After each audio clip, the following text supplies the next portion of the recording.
Hola a todos, aquí estamos los Cine Nerds. ¿Cómo están? ¿Cómo están, mi gente? ¡Woo!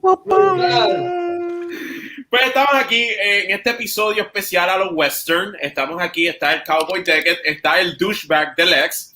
Es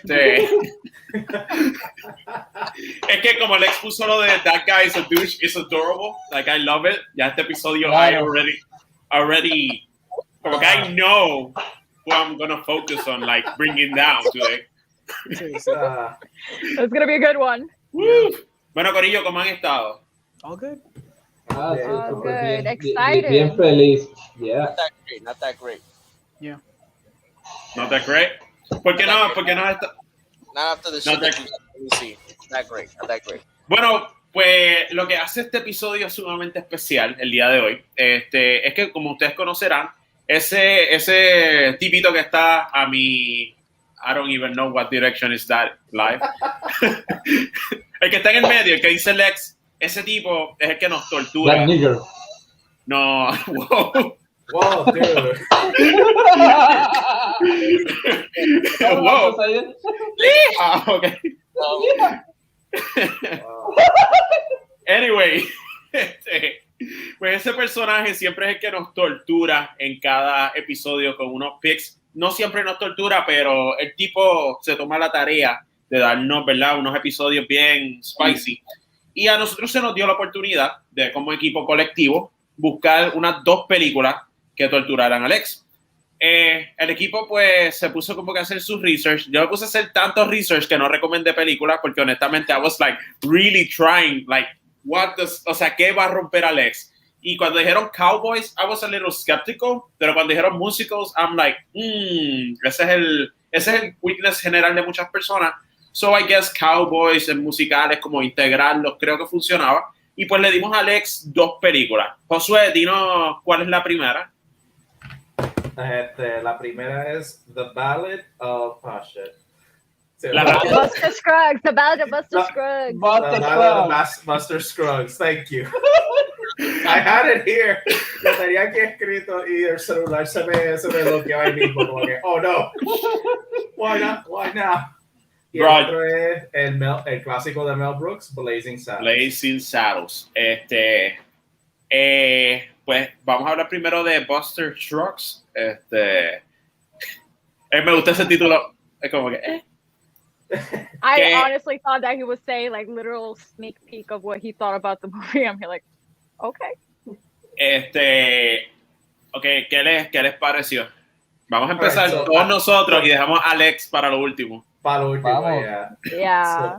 All right, go ahead. All right. ¿Quién empieza? ¿Yo? Si quieres empezar, yo hablé demasiado ya para el intro. Si quieres empezar, José, empieza. So the Ballad of I got it here of Buster Scruggs.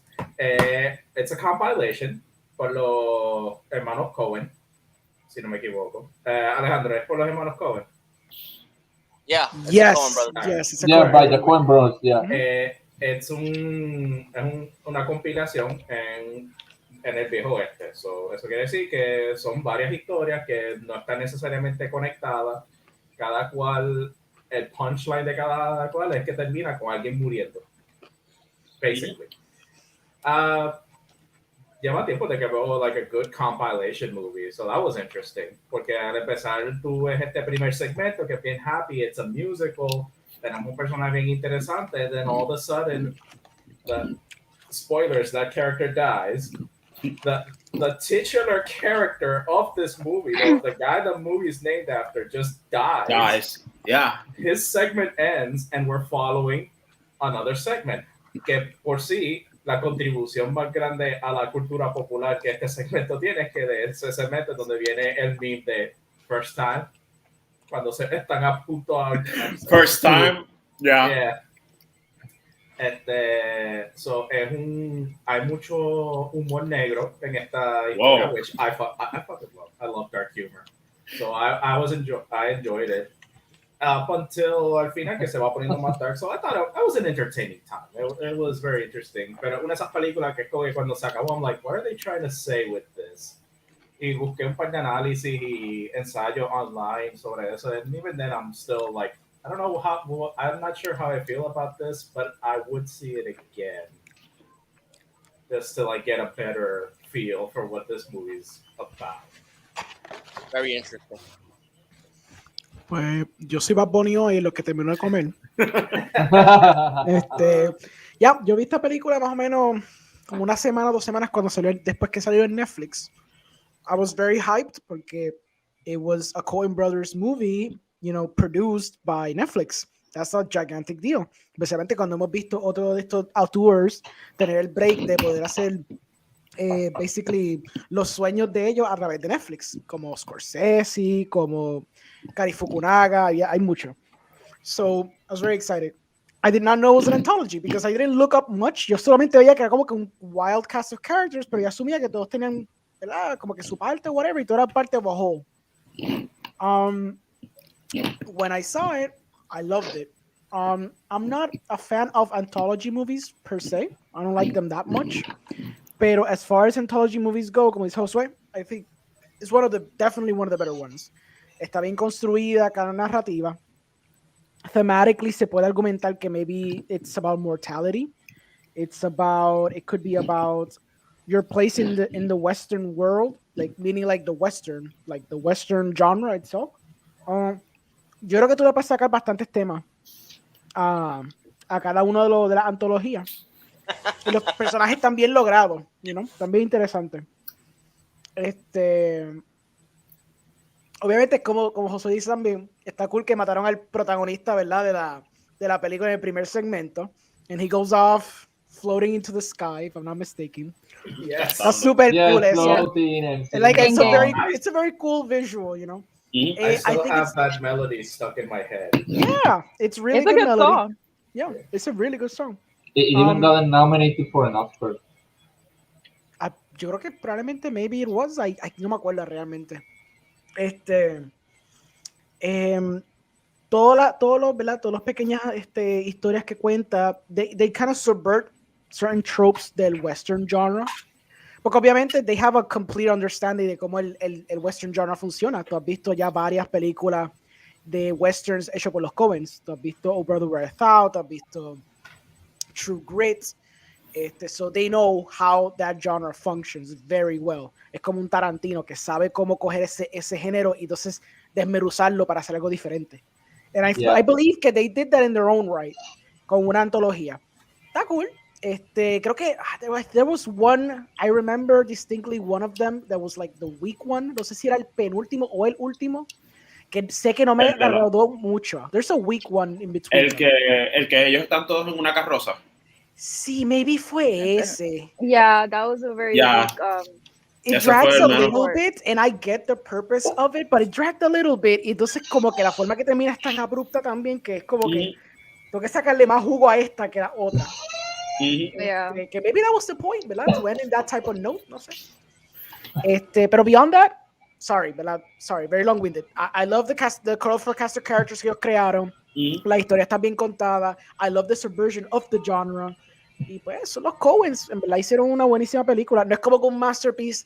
Desgraciadamente no creo que ni siquiera it cracks the top 5 de sus mejores películas. It's not like it's forgettable, pero es que simplemente ellos han hecho tantas cosas brutales que it's just run of the mill. Eso sí, though, like if this was made by any other director, this would have been like an amazing film de parte de ese director. Pero como son los Coens, and they've done so many great films a través de las décadas, pues ese es el único issue. Pero it's really good. I'm good. Voy a seguir comiendo. Bad Bunny has spoken. Provecho.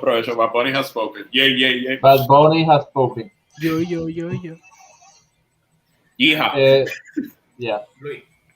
So for me, I really enjoyed this movie because all of the stories, serve their purpose to tell like, an original story about the Western genre and how it gets deconstructed. And, the Coen brothers, they're great directors, great writers, and I enjoyed most of the writing of the movie. The acting is great. Like I said before, I really enjoyed the songs, especially from the first story. And kind of shocked that he, spoiler alert, the character dies towards the end of the first story. But yeah, overall, I highly recommend this movie if you're a huge fan of the Western genre. You want to see something different, something new, then yeah, I highly recommend this movie.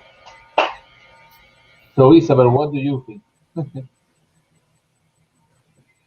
The microphone is turned off. Ya, El micrófono se acabó. Sorry, because There you go. my headset wanted to go crazy right now. Escuchan. Okay. Yeah. Sí. ya.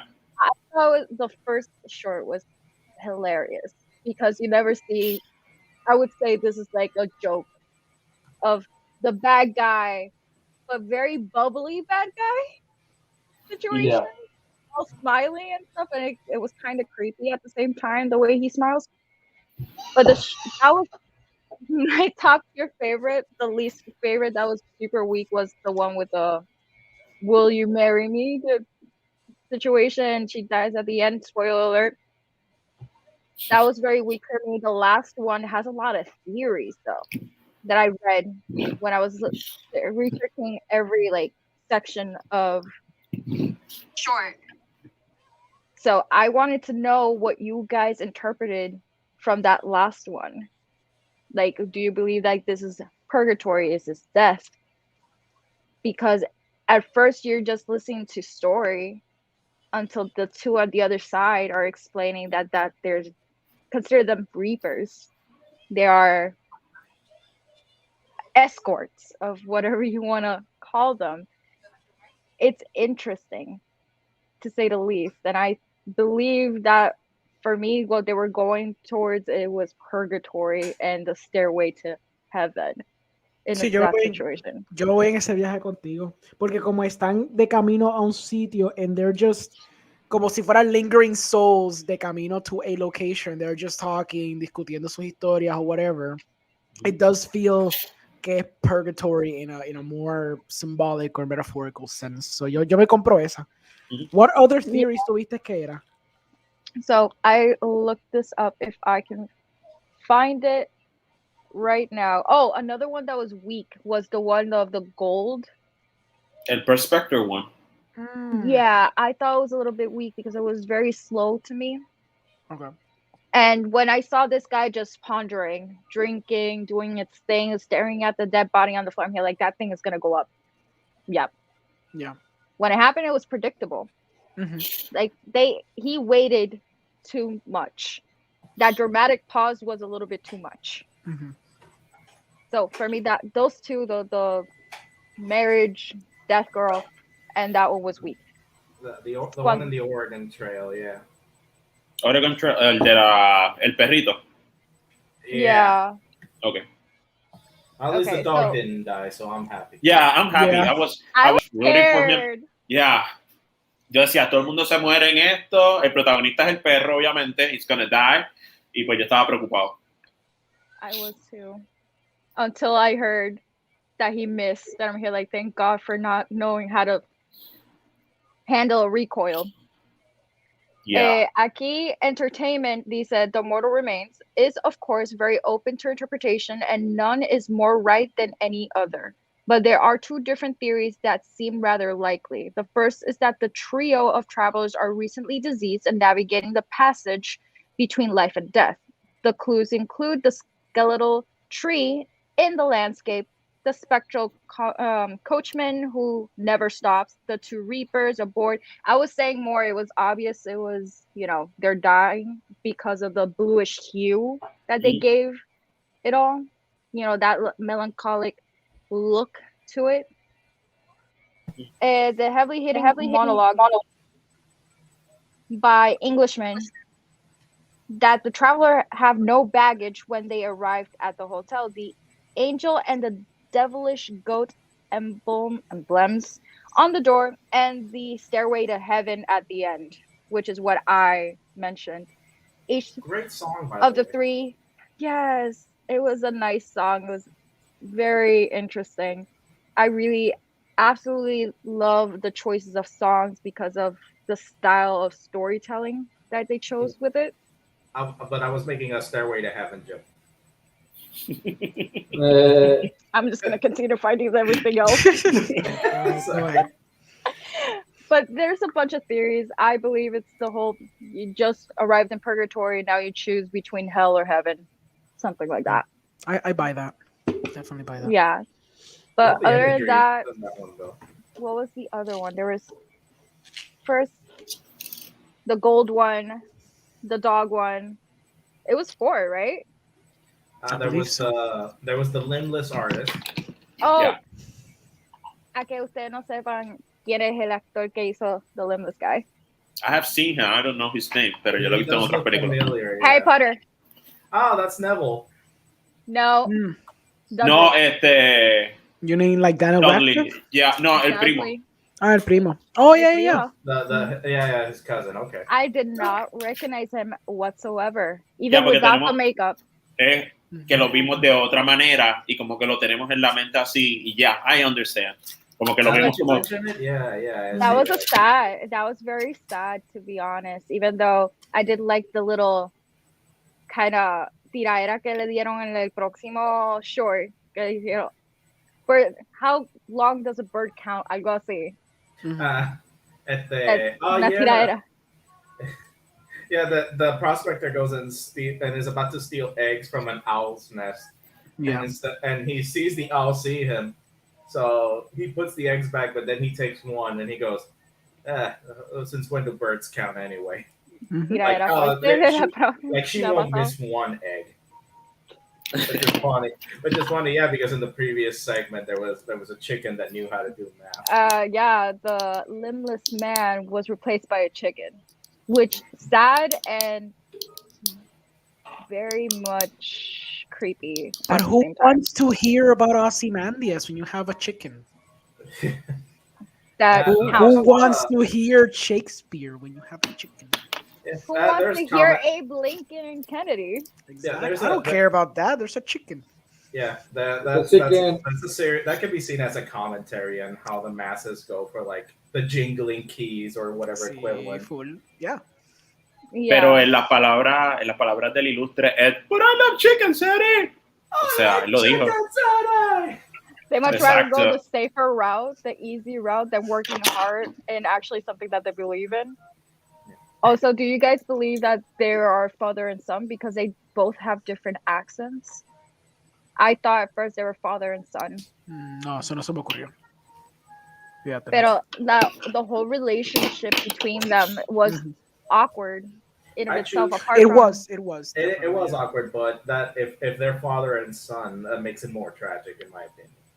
True. I thought so too. I thought this was like that type of sad short, but once you hear the different accents, you're like, why is he responsible for this man? Yeah. Why is this man, Le genera dinero. Exacto. Genera dinero. He's valuable to him until he's not. Until he can find something better, which is a chicken that does math. Most people are gonna be like, holy shit, that's weird. I gotta check that out. It's a lot cheaper to feed chicken whatever grains you can buy than feeding a person actual food. Easier to clean up. They even show the scene. They even show the scene because he has no limbs. His dad or whoever, his caretaker, actually has to help him go to the bathroom. Exacto. So como que if you have and then there's the awkwardness when he goes to see whores and stuff. Just having a chicken overall. I mean, es bien obvio porque me puse a buscar con los nombres de los títulos de los shorts. That one's called Meal Ticket. It's in the name. It is his meal ticket, literal. So it's right there. So yeah. Full. You gonna go there? Yeah, nada, mira, esta película yo la había visto cuando salió. Cuando la volví a ver, literalmente me sentí como el meme first time. Se me habían olvidado. Honestamente, habían unos que se quedaron conmigo. Irónicamente, uno de los que a mí me gustó, y yo no sé por qué, es el del Prospector. No sé por qué. Yo lo vi con la repetición de que todos los días nos levantamos, hacemos lo mismo hasta que nos vamos a morir. Yo lo vi de esa manera. And I was trapped. I was like, I don't know why, puede ser el elemento visual, sencillamente el que pues a veces como que repetimos nuestro día a día. Yo no sé por qué ese fue el más que genuinamente me gustó. Cuando la primera vez yo la vi, yo no sabía que yo estaba viendo, honestamente. Yo no había visto, yo sencillamente había visto que era nueva, había visto que era de los Coen Brothers, dije, vamos a darle play. Y cuando la empecé a ver y empezaron a cantar, yo me asusté, yo dije, oh, no, porque les voy a ser honesto, uno de mis weaknesses son los musicales también, pero como me gustan los westerns, pues yo decía, puedo balancearme un poquito, pero cuando pues sigue y veo que lo matan, me quedé como que, ya se acabó. O sea, what is this? Que voy a ver, esto es como que camino al cielo, cómo va a continuar. Y cuando vi que una antología y diferentes historias, me quedé como que, no sabía cómo sentirme la primera vez porque no sabía lo que iba a ver, no sabía que iba a haber una antología. A mí no me gustan las antologías. Y nada, hubo unos cuantos que me gustaron, otros que no me gustaron en lo absoluto. El del Dog, yo le digo así, el del Dog no me gustó tampoco el último, y for some reason, el del Limbless Man, like, really made me sad. Well, that's the point of that segment. Yeah, I know. It shows that you have a heart. Yeah, and I was like, this isn't what... Yo quería ver western matándose uno, no me gusta. I was like that con la del Oregon Trail, when the lady died at the end. I was like, aw. Y el famoso meme de First Time, James Franco, estuvo raro. La primera vez que lo vi me gustó la ironía de ese. Había unas cositas que I don't know si fue que para ese tiempo yo estaba jugando Red Dead Redemption y como que tenía como que me quedé imaginándome qué badass sería tener una armadura de plates y de un panhead armor. y me gustaron esos dos, por lo menos el de Prospector y el de James Franco fueron los dos más que como que me divirtieron, por decirlo así. Y it was a weird ride, de verdad, honestamente fue un weird ride ver esto. El hecho de que pues lo pude apreciar porque me gustan los westerns, pero el hecho de que Lex lo vio, o sea, eso es lo que queremos escuchar ahora. Eso es como que... All right, so yeah, I felt like this whole movie was a long fucking pause. I'm gonna say something that's gonna sound ironic, right? This movie, right? I don't know what it is, but I enjoyed every story, but did not like the fucking movie as an entire. Like, as a whole package, I didn't like individual stories. I liked, like I said before, I'm not lying. I do not like fucking westerns. It's just not my thing. Like, I don't dig it. Like, I like Unforgiven, like with Clint Eastwood. There are some westerns that I do like, but majority westerns and musicals is not my thing. Saying that, por eso, yeah.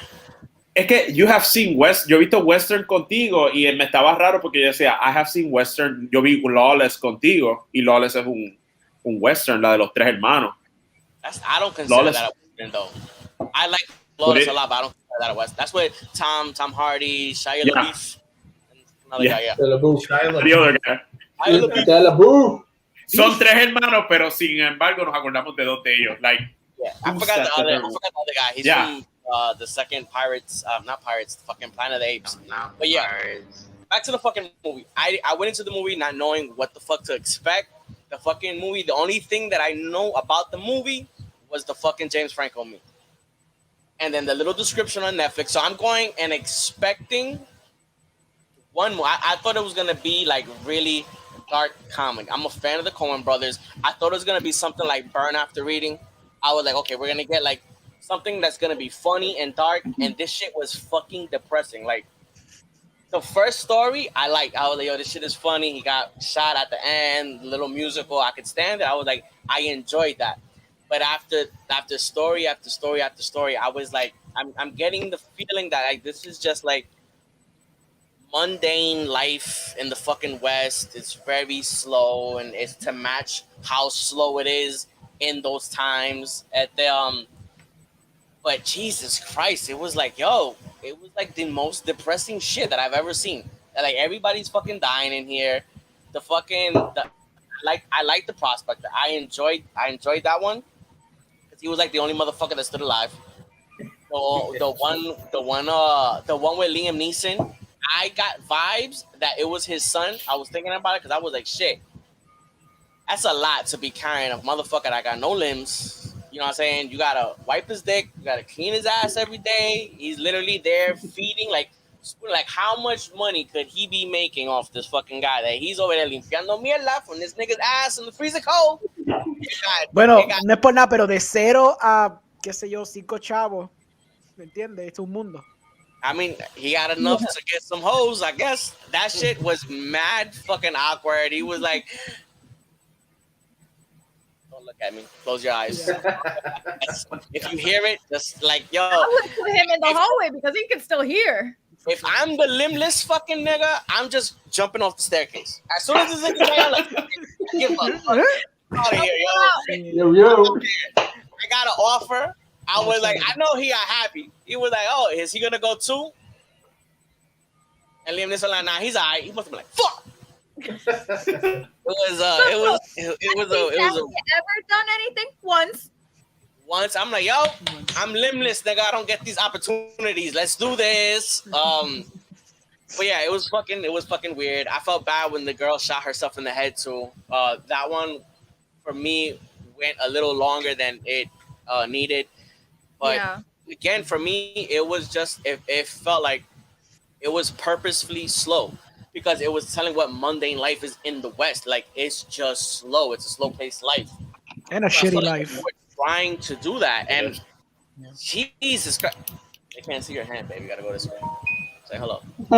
Hey, hello. Hey. Now that everybody say hello, you don't want to say hello. Okay. Yeah. So the James Franco one was pretty cool. It was, it was funny. It's just I was expecting one thing, so I went into it thinking, oh, this is what I'm gonna have. This is what I'm gonna have. There's gonna be some humor to it. Went in and what you doing, son? I went in and got something so totally like so on the far end of what the fuck I thought I was gonna get. Mm-hmm. I felt like I was just watching it like it's just a movie. It's just 2 hours of white people killing each other. Shit is crazy. It's wild. And then at the end on the carriage ride, I thought the same thing. I was like, okay, so it's these people are probably dead already. I was like, these people, they're probably dead already, so they're going to like purgatory. They're going to be judged and shit. At the which I enjoyed that last one. Like I really did like it. But yeah, I'm a fan. I like anthology. I don't have no problem with anthology because it reminds me of like when I was a kid and I used to watch Tales from the Crypt and shit. And every week we get a different story. And I remember the Twilight Zone movie. There's a bunch of different stories. And I'm not against anthology films. It's just for some reason this specific movie. Like I said, I don't like westerns, but I enjoyed each one of these stories. Like I would have probably enjoyed it if it would have been apart. Like if it would have been like Love, Death, Robots and shit that is each episode, and I could have took a break and saw it. Yeah. But like having to sit through 2 hours of just fucking somber sadness and shit depressed the fuck out of me. Depressed the fuck out of me. That's great. Yeah, we did a good job. Yeah, that seems to be the modus operandi with most westerns in modern times. It's always very gritty. It's very sad. Red Dead Redemption 2 is the only video game that has ever made me cry. So that should let you know how dark and how sad that story gets. That seems to be the modus operandi. Whereas back in the day, westerns were so sanitized and so this was the genre. Westerns used to be the genre. It used to be so clean, so happy-go-lucky. Like, oh, this is just some. I do so much when it comes to Western movies, to be honest, because you have to be like true to the period, or you can just inventártelo completamente diferente, but it doesn't work. Mm-hmm. I mean, I kind of dug Cowboys and Aliens personally, but there you go, por eso. That's an exception. Pero acuérdate también que it's this whole thing about the genre is old as fuck. O sea, tiene mucho tiempo. Llega un punto que pues lo que sería el neo-western ahora, pues tiene que ser un subversion de lo que vino antes, basically as a necessity. porque si tú das ese tipo de go lucky, también this whole thing de que people crave more, y ya esas historias más simples que se contaban, que no se contaban porque eran simples, que también filmmaking back then was simpler as well. Maybe out of necessity or maybe out of, lack of getting deep into characters or story or whatever. Eso obviamente cambió en los 70 when you started having like shit like Chinatown, Godfather, donde ese new wave flipped everything over its head, donde todo tenía nuance. Pero before era un poquito más sencillito y estaba slowly creeping this whole thing of having un poquito más de simbolismo y que sí o qué. Pero what you're saying is true. Like el western de ahora, que no se ve mucho because it's not a genre that sells a lot. So de por sí, they're very careful. Sí, por eso. It's a genre que they're very careful cuando they release a western, and when they do, es un estudio que está consciente de que this might not make money, Like yo vi el de John C. Reilly, el de Joaquin Phoenix, ¿cómo que se llama eso? El de My Brother's Sisters o My Sister's Brothers. Te busco ese, lo que sigue hablando de la película. Esa película estuvo excelente. También como era parte de eso mismo, era como que un exploration del genre y subverting un poquito esos tropes. Pero pues es como también Lex dice, it's this whole thing de que también it's more about showing the mundane y ver la cruda realidad que era vivir en esos tiempos, porque eso no eran momentos fáciles, no eran momentos divertidos, ¿verdad? Como era back in the day. Pero pues antes también estaba esta necesidad, which is understandable, que dadas las circunstancias sociales y whatever, de que había una guerra, de que estaba en un economic boom y que sí o qué, pues querían cosas más entretenidas, Y si querías algo dour, pues tenías el film noir. Okay? I believe que that would feel that niche de como que algo dour, algo depressing o algo bien, whatever. I agree. Pero, de verdad que lo que tú dices es cierto. Déjame buscarte cuál es la película, lo que alguien más habla. Someone talk.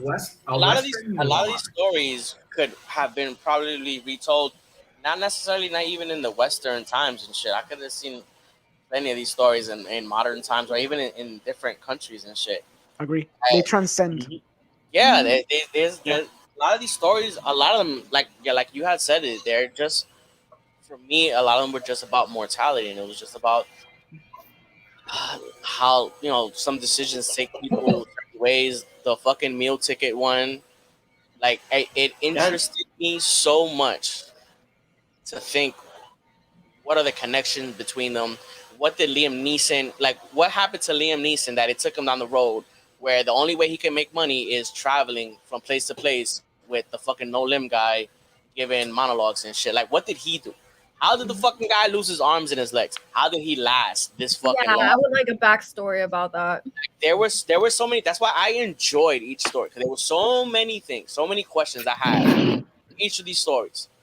It was just the entirety, like, I didn't like, but I liked them individually. I enjoyed them. It would have worked better if they were all completely individual. Oh yeah. Y ahí, dejarlo ahí. Okay. Like make it quizás no sería por la costumbre de cómo digerimos media. Mira, Assassination of Jesse James, eso es exquisito.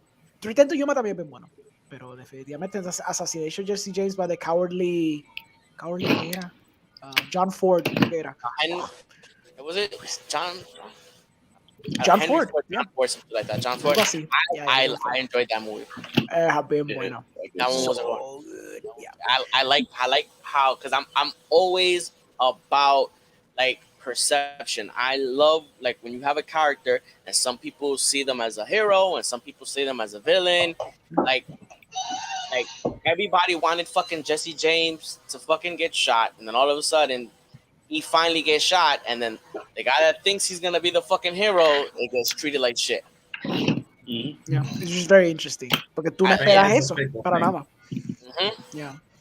Pero, okay, hablando de los cortos, don't you think que maybe to some degree, quizás parte de la perspectiva de que lo quisieras ver separado es porque quizás estás acostumbrado a digerir ese contenido, y tú mismo diste el ejemplo, tener un Love, Death and Robots approach, donde te sientes más cómodo digiriéndolo separado porque ya estás acostumbrado de que some type of media se consume de esa manera.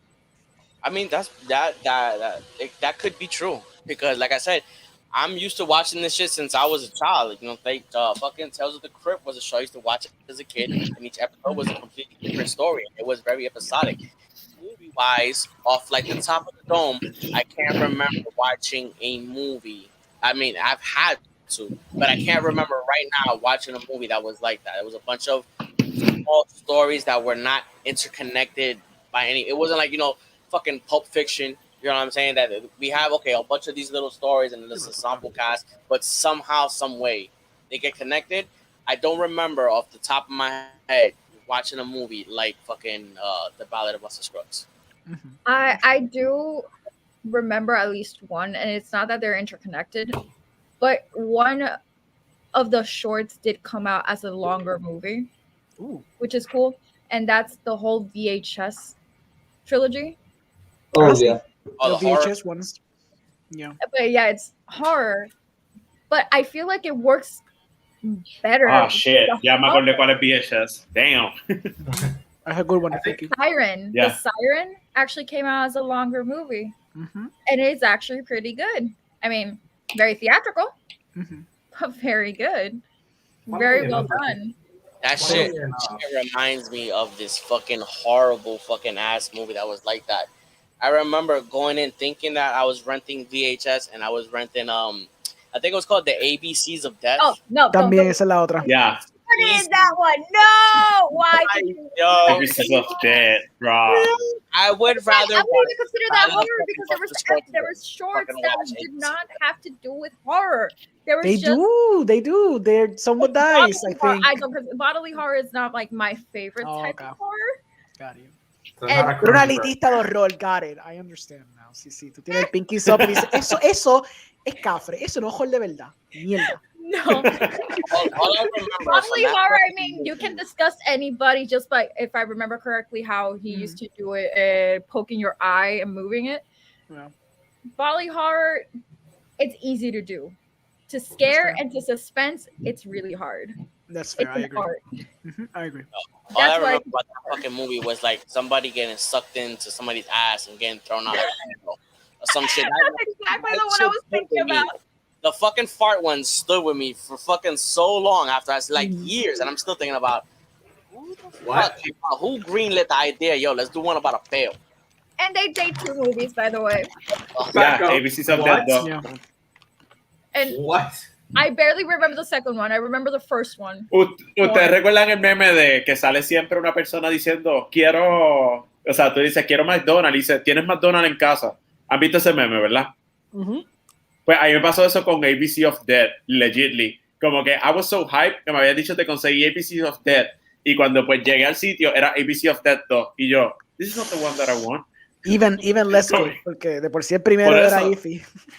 Ya, por eso el 2 es horrible, mano. Sí. I did really like the concept of being it was every letter, and they were trying to make a horror movie based on that word and that letter, and there were many directors doing this. It's a cool exercise, and that's I think where it ends. Cool. El ejercicio está super cool. Y yo creo que también lo hicieran que haber hecho por la cuestión de VHS, porque VHS sí hizo chavo. Like, esa bastante. Sí hizo chavo. Even though I consider viral not even like... No, pero pues ya será la tercera attempt a hacer el mismo chiste, pero entonces then they lower in quality también as a result, because subsequent films de esa misma antología eran malísimas y los ABCs of Death clearly estaba capitalizing eso. Like I said, lo único cool es que es como que un cool exercise, pero that's where it ends. Yeah. They could have done better. Oh, yeah, definitely.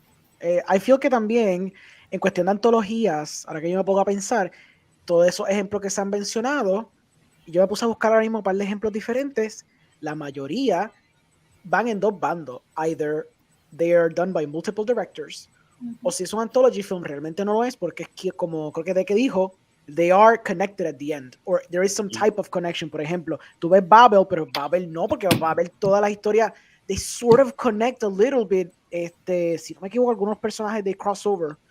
Si más no recuerdo, I believe they do. Would Pulp Fiction count as ejemplo que estás dando? Pulp Fiction, Pulp Fiction, for sure. there's interconnections between the stories. Yeah. It is kind of, that's what I mean. It is kind of an anthology, but it's all connected. It's all set in the same universe, clearly. Sí, y estoy pensando ahora mismo en Ballad. I think que ellos no conectaban, pero no estaban bien divididas la historia. No era como que historia A, historia B. Esas historias actually would cross a little bit entre todas. Amores Perros crossed at the end. Hay una conexión literalmente al final. Y entonces, ver una antología hecha por un director o directores o directora, like one singular vision, that's very uncommon por lo que yo estoy viendo aquí. Like Sin City may be the other example, but even Sin City, characters crossed over in the stories, if I'm not mistaken, también. Yeah.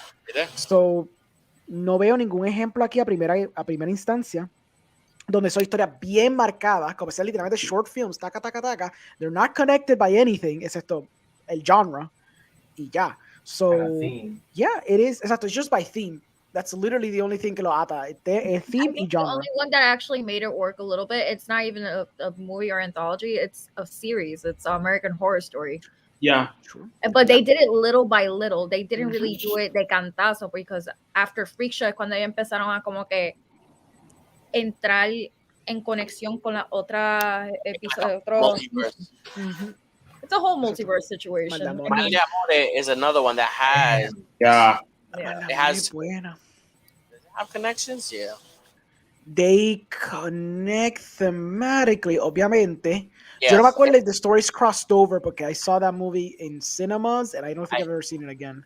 I don't remember if the stories connected. I know they had the Luis Guman one when he's cheating on his wife. They had the Viejos. Están interconectadas, o sea, si no me equivoco, sí. There you go. El único que no está conectado es el que va guiando con la esposa al principio de la película y al final. Ese es el único que no está conectado. True. It's like en su propia vía. Me estaba tratando de acordar. ¿Traffic es una antología? Yo no me acuerdo de Traffic, pero me acuerdo de Crash. Y me acuerdo que Crash sí conectaba. Ok. Sí, pero Traffic ahora mismo no me acuerdo. Puede ser que también. Pues I'm trying to... Sí, yo creo que genuinamente I can't find, porque ahora mismo I just googled it, como que Google Anthology Films y no. That's what I'm saying. It's interesting. So tu argumento tiene un poquito de base lo que estás diciendo. Yeah, it was because like the first that I've seen like that. Yeah, it is. It kind of is, o por lo menos de bien poquitos. That's something that it's commonly done. Porque usualmente se relega entonces los shorts para diferentes directores o directoras, so they can tell like their own narrative within the same theme or genre. Yeah, the Ballad of Buster Scruggs usually is just it's interconnected in a way because it's Western. That's it. Agree. Yep. Si quieres verlo de la forma como mencionaron, pues sí, sería como que like the circle of life situation, what you see going through Western era life. But lo único que interconecta es because it's Western. That's it. Sí. Todos están in the West. Well, y que la vida es mierda. That's kind of. I love how Buster Scruggs look like a pimp. Like you, like the like and then a little dust all in white and shit, blinged out. I was like, look at this fucking guy. Like, and he's the baddest of the bad. He's all dressed in white, like you said, but he's the baddest of the bad. Yeah, matando a todo el mundo sin problema. Fucking kicking the table out to make the Kurgan shoot himself in the face. That was awesome. That was a good one, though. Yeah. You can't do that in Red Dead. No, you can't. That's true. I know. I tried. I know. Ay, Dios mío. That was a lot more violent than I thought it was going to be, too. Yep. And then you watching that, you believe that the rest of the anthology is going to be funny and like. Exacto. But then se cae, pero bien brutal el ánimo. Y yo creo que esa es la razón por que mucha gente don't really watch the whole thing. There you go. Gracias, Oscar. No estoy por concuerda, pero están interconectados porque se los forzaron a interconectarla. So there you go. Okay. Yeah, because I forgot about the movie. No es que es mala, es que I saw it when I was like in high school y no, esa película no la tengo disponible para verla. So, es muy difícil de conseguir también. Está en YouTube. In a shitty quality. Sí, pero en a shitty quality. En DVD quality. Pero está disponible. If you guys want to check it out. Yeah, awesome. I like it. Malemo is really good. Really good. Yeah, it's very funny. I love anything with Luis Guman, so I enjoy the fuck out of that movie. The episode, actually, speaking of which, the episode where he shows up in Community is one of my favorite Community episodes. So, I was watching that. He's about to be Gomez. Gomez, yeah. Wait, what? Yeah, he's gonna be Gomez. Yep. Gomez Adams? Yeah. Yep. Yes. In the Wednesday Adams show thingy. Okay, yeah, I can see it. A live action Netflix show. I love como Netflix cogió basically el meme que lleva rondando por 5 años de que Tim Burton should do a Addams Family movie. Y finalmente Tim Burton must have known que it was a meme. Y Netflix le dijo, okay, ¿cuánto chavo, bro? You're not doing anything. Dumbo flopped, so vamos allá, vamos claro. ¿Cuánto chavo tú necesitas para just make the thing happen? Y él dijo, fine, but fuck you. Yo no voy a hacer lo de la familia, yo voy a hacer lo de la hija nada más. Wednesday. Yeah, because she's the outcast, and God knows how I have a hard on for outcast. Talking about Netflix, right? And seeing that how in the past years Netflix have been working and dealing with a lot more directors that you wouldn't necessarily think would do streaming. Now that they got Spielberg, the word on the block is that they're fucking chewing at the bit to try to get Nolan. You think Nolan's gonna go to Netflix? No. I don't think he's gonna give in. He can afford to go to another studio. No, he can afford to go to another studio. Sencillo, he can go to Paramount, he can go to anywhere. Like, es la misma situación que pasó con James Gunn. Disney dropped him at the drop of a hat. Y Warner Brothers ya estaba chewing on the mouth para como que comérselo vivo. Ajá, que le dieron hasta un show, le tiraron un show en la cara, dijeron, just please don't go, no vayas a hacer nada todavía, just, you want to do a show, man, just, fuck, whatever, what do you want to do, ¿qué tú quieres hacer?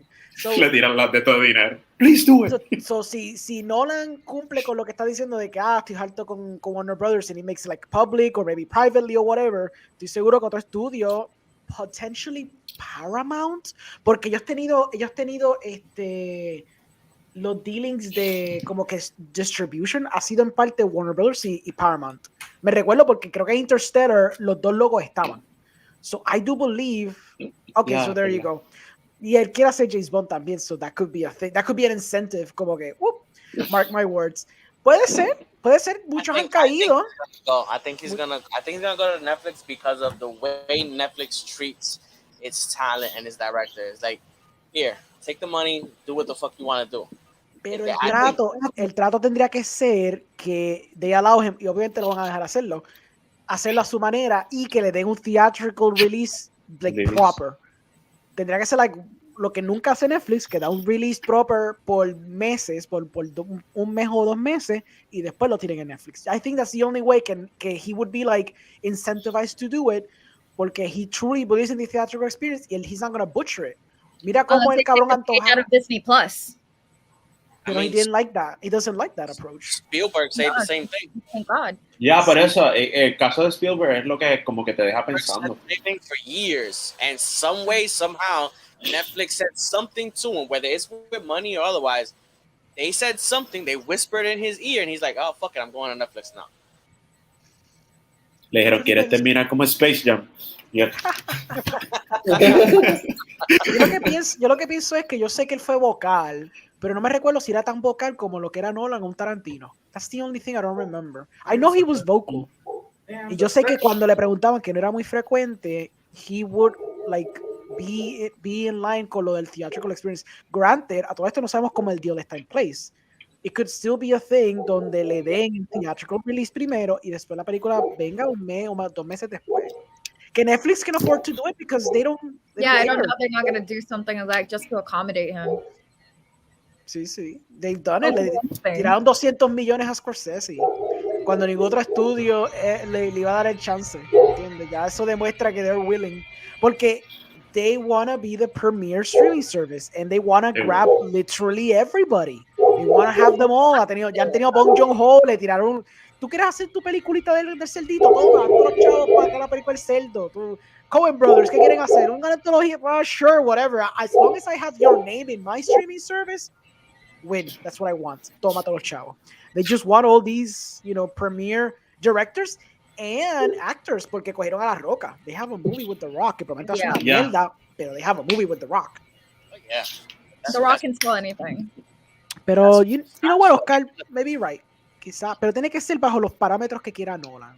No creo que Nolan would be okay con que haga su próximo sci-fi epic o cualquier viaje y Netflix diga, pues sí, lo vamos a tirar un viernes y se hunde en el algoritmo y nadie lo fucking ve. La gente va a ver porque Nolan has limited theatrical releases. They've done it. I'm not sure if they're going to be opening their own movie theater or some shit. There's always here or there. I think sooner or later he's going to go to either one of the streaming services, whether it be Amazon, whether it be Paramount Plus, whether it be Netflix. I guess it's gonna come down to whoever gives him the best deal, whoever gives him what he wants. And right now, financially, Netflix is the biggest bad fucking streaming service there is. Like if they want, they could be like, yeah, you want to do a theatrical release? You'll spend some money. Here you go, buddy. If you fucking wanted to. Yeah, I mean, they can afford to. They're still stayed on top for a little while until Disney Plus came in. I fucking ended up seeing fucking Army of the Dead in the movie theaters, and they fucking showed the Netflix logo. I was like, this shit feels really weird to see that on the big screen. But if they did that with fucking Snyder, if Nolan comes in and says, release this shit in the theaters and then give me some time and then stream it, I don't see how they say no. Yeah, I agree. Eso es cierto. I'm so down for James Bond. Not horrible audio, es selective sound design que solamente está programado para cine en LA, basically, because he just fine tunes it by LA. Pero dale. I saw Tenet, and I remember when I saw Tenet, everybody was like, "Yo, I couldn't fucking hear shit," and I was like, "I'm not gonna go to IMAX to see this shit. I'm gonna see a regular." And in a regular movie that I was able to fucking hear everything I needed. I don't know. Bro, yo la vi en fucking loud. IMAX. Yo la vi en IMAX y parece que estaba calibrado a the real IMAX. O sea, porque ahí no se escuchaban las cosas bien. Everybody told me the same thing. Everybody was like, "Oh, I went to see it in IMAX and it was too loud." I was like, "Fuck it, I'm going to Barcelona to see this shit." So I don't. And CXC, or fucking, I think it was CXC. I heard everything perfectly clear. Okay. I guess it was just a couple of specific places. Exacto, pero es que como él había mencionado eso, es que lo calibró de una forma específica, para los cines específicos, y si los cines no lo calibran de esa forma, he doesn't care anymore de eso. Qué bueno que tuve que pagar por verle Tenants. I mean, hey man, okay. It's not that great. I like fucking Tenet.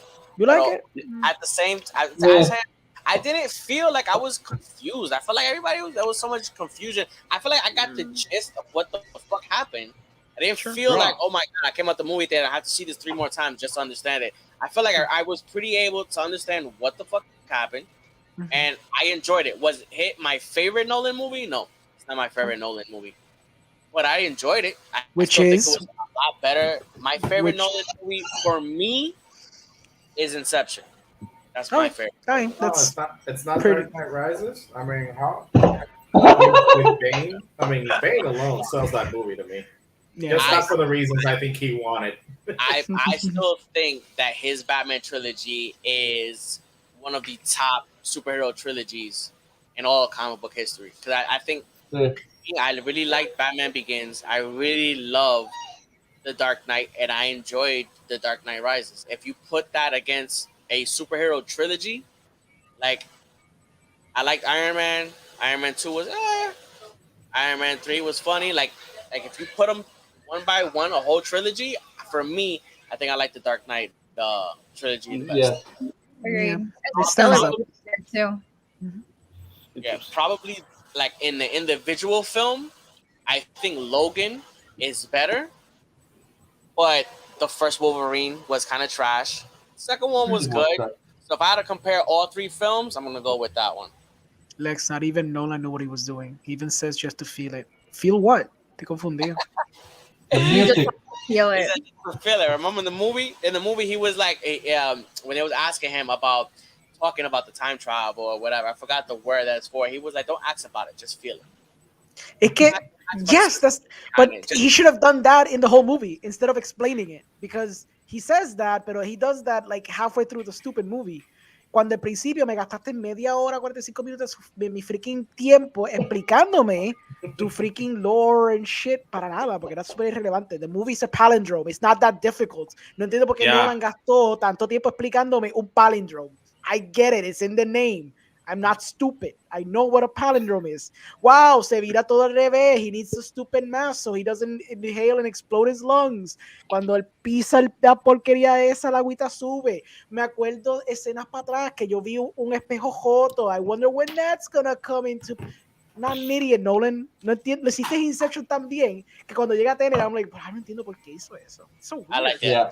I fucking enjoyed the movie. For me, the only thing that I would have to say that I didn't enjoy as much, or not that I didn't enjoy, I just didn't feel an emotional connection with the characters in Tenet. Yeah. Versus how I felt with Interstellar, how I felt with, like, when I saw Interstellar, before I had my kids. I see that fucking movie now, and I'm like, bitch.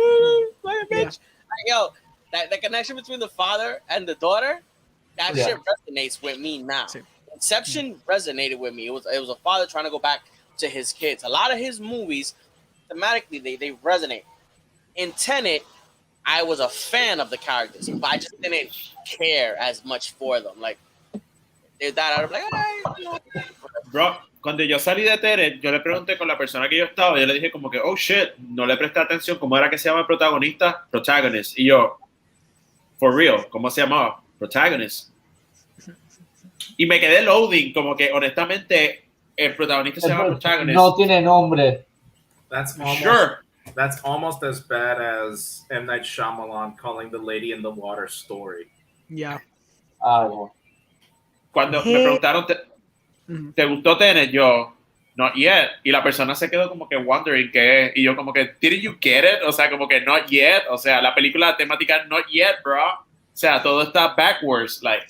Pero yeah, Tenet is I don't know how to feel about Tenet. Yo siempre lo he dicho. Like, I really wonder if a lot of the hype, or a lot of the hate that goes to Tenet would still be there if it was not. Like, if we would have got the same exact movie, just not directed by Christopher Nolan. Like, if it would have been somebody else's movie. Eso es lo que yo me cuestiono también. The same judgment, because we're like, it's fucking Nolan. We're gonna get top notch, and if it didn't meet our criteria, our expectation, we're like, it's fucking Nolan is falling. I didn't like it that much. But if it would have been like directed by like fucking Julio Pavón, I don't fucking know, some shit like that, we would have been like, yo, this movie was crazy. Yeah, that's interesting. 120 personas. That's a good one porque maybe las críticas serían softer on someone who wasn't Nolan, pero el problema es que 45 minutos de exposición está fuerte. Es difícil de digerir because it bogs down your film to a screeching halt para llegar al punto. So, even some other directora, whoever, le criticarían ese aspecto while also praising, especialmente el tercer acto que está ahí, hijo de puta, like, once the ball gets rolling, it really gets rolling visually and with the action. Yeah. So, por eso no se puede quitar nada. Pero sería softer esa crítica, for sure. Julio, pero no hizo decir nada. But yeah, that's softer critique. Like, yo, that shit, technically, that movie was out of this fucking world, yo. Yeah, it is. Technically out of this fucking world. Like, this guy's constantly coming out with just crazy fucking ideas for these movies. And I love how, obviously, there's going to be CGI here and there, but I love how the majority of it is like visual effects. It's just them trying to figure out how to do this, real world like. Agree. All right, so are we done with fucking Buster Scruggs? Yeah, hace rato. We went to the Nolan verse. Let's get over it. Yeah, nos fuimos a Nolan verse, a little close to comfort, Lex. Let's return to the Western. Now. All right. Hey. Remember who got the power, son? Papa. But you know what's beautiful about this episode, Lex? I also have power, bro. Oh, no. Plot twist. About to get plot twist. Bro. It's gonna turn it. Oh, fuck. It's gonna be some Dragon Ball Z battles here. Mira, ve que te botan. Entonces él tumba el live, cambia el link y no te envía el link. Oh shit. Bro, I like that. Next level, ¿viste? Next level. Bro. Oh shit. It's about to get real. Alright, what the fuck was the Blazing Saddles? Blazing Saddles, bro. It's in the song, man. Blazing Saddles. It's a it's a classic. We are. Yes, mío. Oh shit. You imagine Lex and I were variants of the same person? Like that would be a fucking plot twist. Yo me lo creo. That would explain why you hate each other. That means it's just that you both need to go to therapy real bad. So badly. If we were Lokis, who would we be? What? If we were Lokis? Who would we be? Which Loki would you be? Bro, we'll be the crocodile or something like. Alligator Loki. Yeah, but I'll be the Loki. crocodile too. Alligator Loki, of course, bro. Not por nada, but the fucking black Loki was dope as fuck. Yeah, but let's go back to the Western, bro. Like, you're not gonna dodge this. Pablo. Like, it's very interesting, but yeah, I want to talk about Western. Fiction already, bro. Don't let me go to the side, bro. Start this shit already. Lazy Saddle. Bring up the don't you guys got like a graphic or something? I don't have a graphic for this fucking episode. He didn't do graphic for this episode. Este fue el único episodio que Lex no se sentó a hacer gráfica. I got to. Ahí está. Thank you for the graphics. Muy Thank bien. you. I got Appreciate to. it. Professionally unprofessional. Yeah. Saddles, bro. I was checking out what year it was released. Sorry. It was 76 or 74. 74. 24. Blazing Saddles is The a 1970s. comedy classic by the legendary Mel Brooks. You might know him for Robin Hood Men in Tights, for The Producers, among others. It's the story about a corrupt railway tycoon who wants to destroy a village, and he sends them a sheriff who he thinks he's not gonna do a great job because he's black. And the whole point of this movie that Mel Brooks wanted to try, it was during a time when the Western was not only one of the biggest genres in entertainment, but it was also very sanitized. He wanted to say, you know what?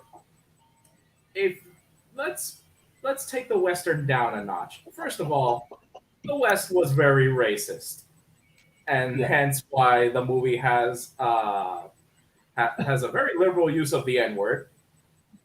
Every liberal, yo. Did not age I well. have not. I thought I said nigger a lot when I saw this fucking show. Yeah. And Right at the second one, I'm here like, oh, this is one of these. Dark Tower, no. It does bear mentioning though that Mel Brooks did run the script through Richard Pryor, one of the greatest black comedians of his day, and so it's Richard Pryor approved. So take it however you will. We had to make sure that we classify. He's one of the famous black comedians. We couldn't just say comedian, Sway. ¿Sabe de Richard Pryor le dijo, dude, you don't have enough N-words. You should put more. Richard Pryor actually did call out a few jokes and a few sequences they had in mind. They were like, nah. And they were like, okay. Yeah, but that's the whole conceit. The movie is a screwball comedy that at every turn pokes fun at a lot of Western conventions, especially for the time. And most, starting of course with them saying like it wasn't as sanitized as you think. It was very racist. You got Gene Wilder in it, and doing at his Gene Wilderiest. I think it's one of my favorite roles of him, more than Willy Wonka. This is my shooting hand. Yeah, possibly more than Young Frankenstein. I think this movie is a classic for a reason. Lo primero que tienes que tener en mente cuando vaya a ver esta película, it's from a different era, so they use a lot of words and phrases that you would not use nowadays. That's just something you have to get used to. The idea really was to shock audiences for the time. So just be ready. But once you... Go ahead. Yeah, but once you get over that, it is still very funny. The movie ends with the final battle destroying the movie studio they're recording it in. Like, In this case, I accept the whole change of Western to modern day. Yeah. Just because of how insane it looked. Yeah. It kind of reminded me of Monty Python, actually. A little bit. It sounds like something Monty Python would do in their. And that's the whole point, because they wanted to tear down and show the artifice of the genre. That was the whole. That's the whole reason it went that way. So, I think it's a comedy classic for a reason. I would give it a thumbs up. Just be aware that it is definitely from a different time. The jokes. Voy yo, ¿verdad? Okay. Yeah. Yeah, I saw this movie probably when I was in high school, so realmente no me acordaba mucho beyond. Oh, okay, let's read that first. Let's cover Bro, por eso ya ve que me taparon, but might as well. Go ahead, Orengo, you read. Okay, did you guys know about the story about how the studio wanted to do a sequel movie and Mel Brooks was like, you don't have the rights, I do. And then the studio was like, no, we still have the rights because we're doing a TV show. The TV show was put into production knowing it would not go anywhere, just so the studio could keep the rights away from Mel Brooks. I believe that. Isn't that basically why... Isn't that the same reason why Fox released shitty Fantastic Four movies every few years? Just so they could keep the rights? Yeah. That's what they did twice. Three times. Yeah. It's pretty insane. So, but anyways, I remember seeing this in high school. I only remember it being like this Western satire, but I didn't remember a lot of the plot, the jokes. Okay. So it was a nice refresher to rewatch it again. Claro, I mean, high school. So even back then, it wasn't as jarring as watching it now. I can't deny a lot of the liberal use the N-word, the F-word, a lot of those words. Sentirlos ahora se sintió un poquito weird, even for me, que yo estoy como que, esto arte, screw you, pero yo me quedé como un poquito jarred de cuántas veces lo estaban usando and how freaking it was. Pero yeah, una vez que tú estás como a 10 minutes in, you're like, okay, this is it, whatever, vamos a ver el mundo. It's a great satire.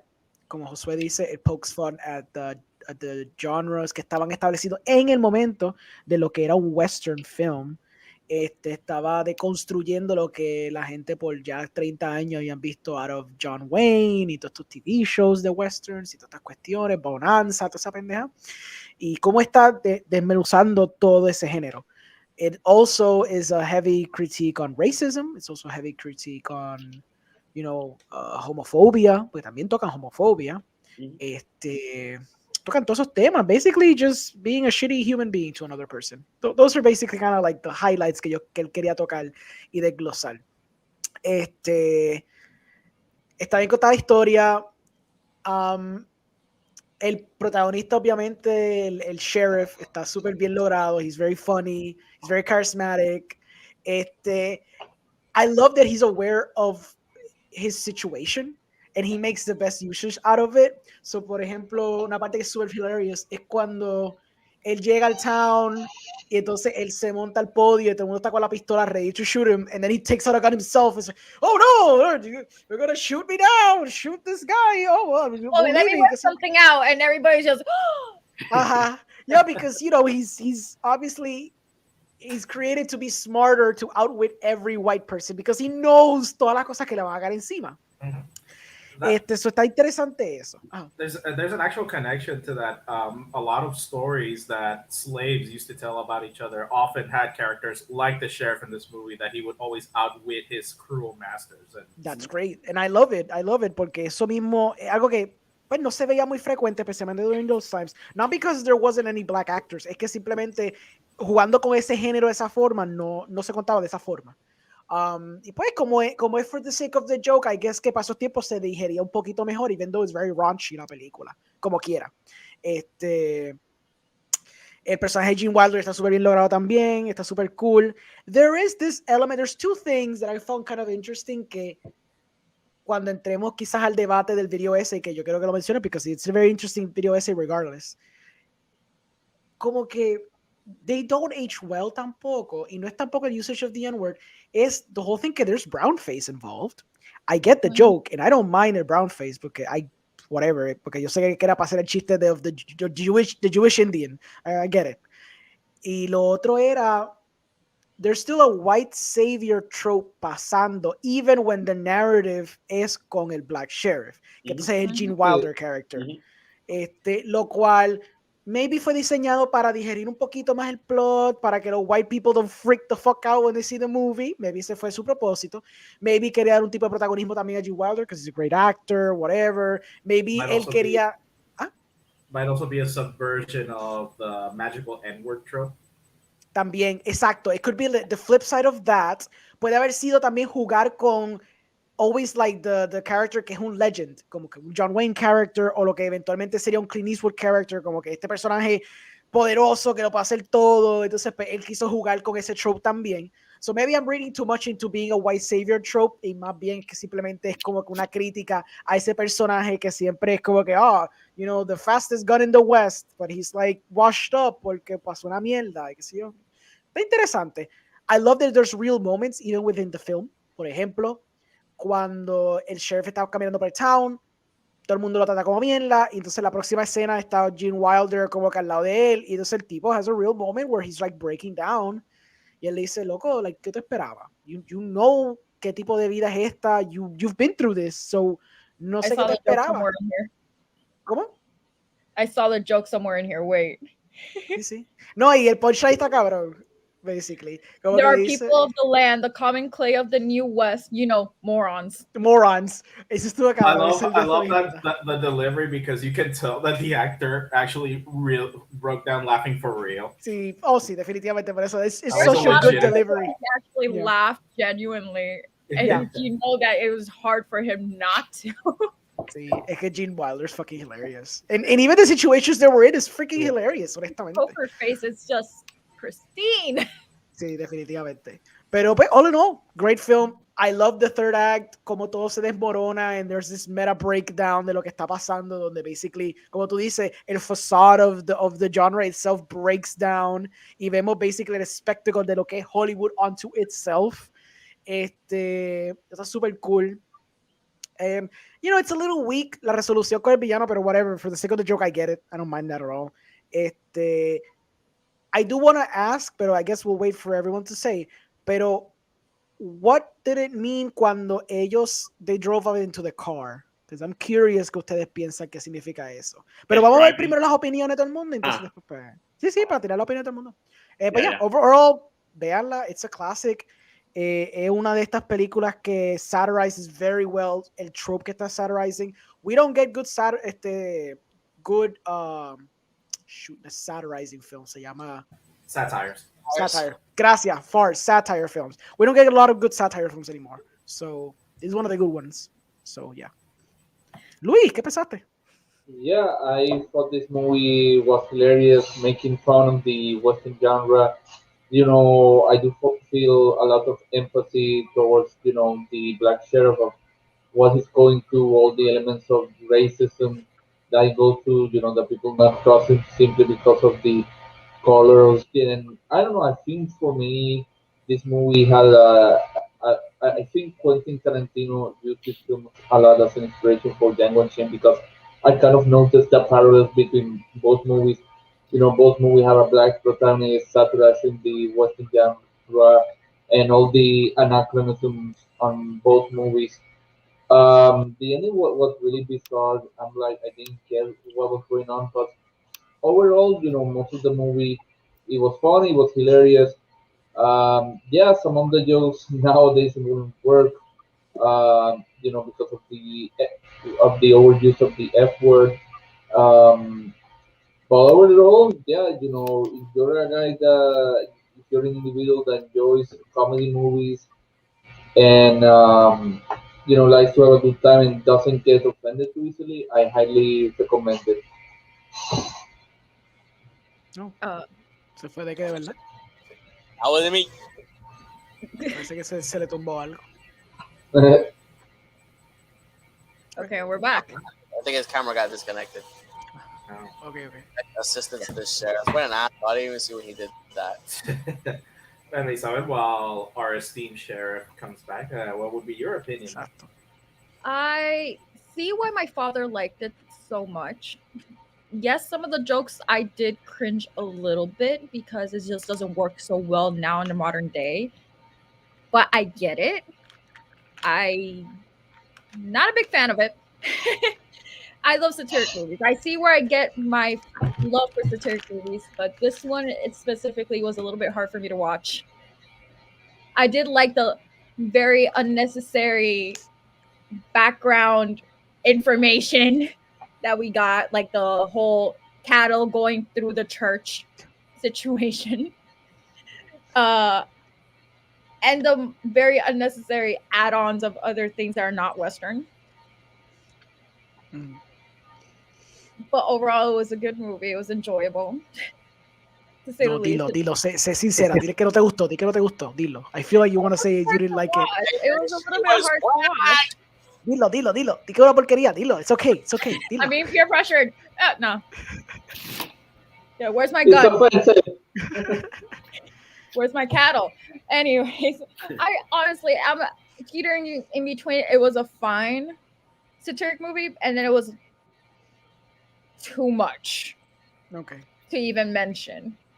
Like the first few N-words, I was already down the floor. I'm like, they're gonna kill me right now. They're gonna kill me just by watching this.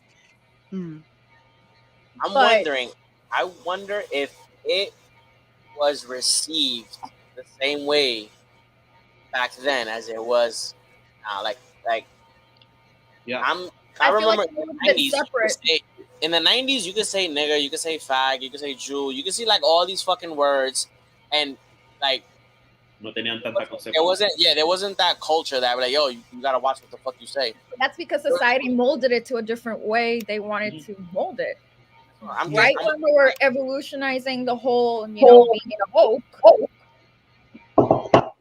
it kind of just made everybody more sensitive. Yeah, I'm wondering, especially the people that are not, in that place. Yeah. But overall, I would recommend to watch it once. If you want to, have that old school 70s feel Western movie, it was great. There was a lot of funny moments. But prepárate mentalmente que no es atopacardíaco porque va a haber un montón de snowflakes que va a decir cancel. Let's cancel Blazing Saddles. At its time, it was good. Not now. Okay. How about you, Josue and Decker? I'm with Bells. I didn't. I already said my piece. Decker would be your turn. I was talking. I was talking, Josue. Yeah, Josue's mouth was moving and he was on mute. Okay. Estoy con Bells. Tienes que verlo una vez. Once you watch it, it's okay. No es tampoco de mis favoritas. Siento eso mismo, que a veces da miedo a ciertas películas uno decir como que no me gustó porque te tiroteé.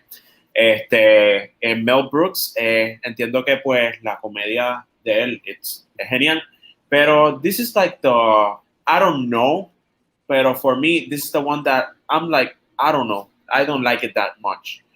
They executed a couple of breaking the fourth wall pretty well. But... They did. Y cuando lleguemos a la parte de que lo dijiste, Alejandro, lo del final, lo de Why They Ride the Sunset, the car, I find it hilarious. O sea, eso sí hay ciertas cosas que I was laughing. Pero it's curioso, y voy a ser bien honesto, pero the F word, like, I forgot about that word, like, legitly. Like, y cuando la volví a escuchar en esta película, I'm like, oh, like, y he visto que esa ha sido más removida que the N-word. Like, if you, en contexto, esa está más olvidada en el tiempo, más como castigable que the N-word. And I find it kind of curioso. O sea, las dos tienen un contexto. Like What? It's gonna be like that. You know why it's gonna be like that? Because if you hear a hip hop song, they fucking say nigga like every other time. So it's constantly thrown at you. So the power of the word nigga, it really, I feel like culturally, it depends on who says it and the context. So you take a word like faggot, and there's no context that is not gonna hurt somebody. You know what I'm saying? You don't hear other gay people like, what up, fag? What's good, my fag? Like, you hear people like, what up, my nigga? I say nigga all the time. Yeah, I know. I say nigga to black people. I say nigga to white people. I say nigga to old ladies. I say nigga. It's a word that I've said so many, like, I've been like since I was a child. I've heard it so much. It's so a part of regular vocabulary growing up. It doesn't mean anything to me without context. Like if right now, if a white person came up to me like, "Yo, what up? What's good, my nigga?" I'm like, "Yo, what's good, B?" Like it is context. Other words, lamentablemente, it's just not like that. Yeah. They don't use as much, so the power behind that word is different. Yeah, definitely. I agree. Pero no se está usando mucho tampoco hoy en día because people That's are true. afraid being singled out. Yeah, true. Agree. Nick, we know you're Hi. I'm surprised you still have a podcast, to be honest. Yeah. Bro, I'm telling you, I don't know how I have a podcast. You know what it is? You can only get canceled by your fans, and I don't have that many fans, so I can say whatever the fuck I say. I'm good to go. I don't got that many people seeing my podcast. So if I want to say whatever the fuck I want, I don't give a fuck. Pero tú has dicho tantas cosas inapropiadas que genuinamente, if they were like, o sea, todos hemos dicho algo inapropiado en algún punto, like, estoy diciendo en los otros podcasts, que if they nitpick, like, estaríamos cancelados. I will know that. That's not really gonna be a problem until you start getting sponsors. And cancel culture is really just people being too sensitive. Demasiado. And I would never, like cancel culture doesn't exist because they want you to believe that you can't change. People can change. Mm-hmm. Companies can change. Movies can change. I mean, I don't have to. I don't have to worry about that because realistically, if you see my shows, if you see my podcast, you already know what you're gonna get. Yeah, it's kind of inappropriate. Mad fucking inappropriate. So if I end up getting sponsors, they're gonna be sponsors that don't give a fuck what I say. So I'm gonna be okay. Sure. Yo, I could have swore I just saw a Facebook post not that long ago, but Jonaki, that he was like, "Yo, these lips are made for sucking dick." I was like, "You don't give a fuck." Yo, you don't give a fuck on Facebook, yo. You be killing me. Loquito. Yo, pero, ¿verdad? En esta misma línea, Les, ¿cuál fue tu opinión? No te escapes de eso. Like, pero ¿qué Josué dijo su opinión. Lex. Okay. I'll go last. You want to go, Josue? You can go. I already did. I was the first one to go. Di otra vez que lo amaste. I personally like it. I can see why. I can see why it's a classic, but I also understand why people, especially nowadays, might have a problem with it. All right, so. Luis, ¿tú diste tu opinión de Blazing Saddles? Todo el mundo dio la opinión. Yo estaba rajando a Josué para que le dijera otra vez. Okay. Sorry. Yeah, I'm the last one. I thought Blazing Saddles, right? I thought it was whack as fuck. I'm not gonna lie. It was whack as fuck. And I'm a huge fan of Mel Brooks. That's why it's so crazy. These two fucking movies that y'all guys fucking made me pick. I like the Coen Brothers. This wasn't my favorite Coen Brothers movie. I fucking love Mel Brooks. This wasn't my fucking favorite Mel Brooks fucking movie. I had a feeling. I feel like I know why this one slipped through the cracks and shit. Like, for me, you guys know how I am. So all the words that they said, like, I didn't really give a fuck. I found out some of it funny. I found, like, funny one of the scenes where the sheriff talks to the town and we have to build, a fake town. And how the fuck are we gonna do this? Oh, I have some people I invited, and it was like, we'll work with the niggers and the chinks, but we don't want no Irish people. I was like, that shit made me laugh. I don't know why, but that shit made me laugh so much. The white people were like, we have these people, but not those fucking white people. There's enough fucking white people here. It made me laugh. And it's also timely. At the time, Irish were the most discriminated white people. Exacto. Yep. And they didn't use any fucking racial slurs for the Irish. They could have said make. They could have said Kraut. No, I don't think Kraut. I think Kraut is German. They could have used make. Irish.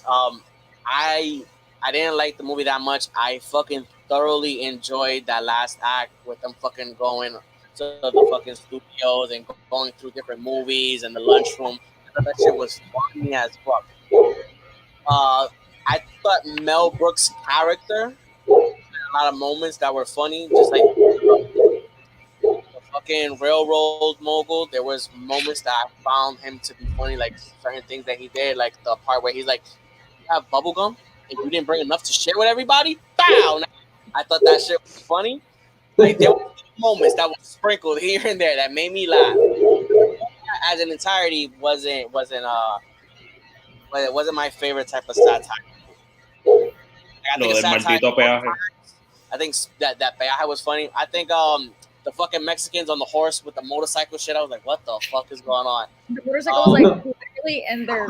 What the fuck is happening? The fucking oh yeah, in those times when I think of satire, like Spaceballs, it's funny as fuck for me. I can still enjoy it. At the Airplane, like I fucking still like Airplane. If I watch it, I'm still gonna laugh at some of the fucking jokes on Airplane. For some reason, this one I just didn't connect with it as much.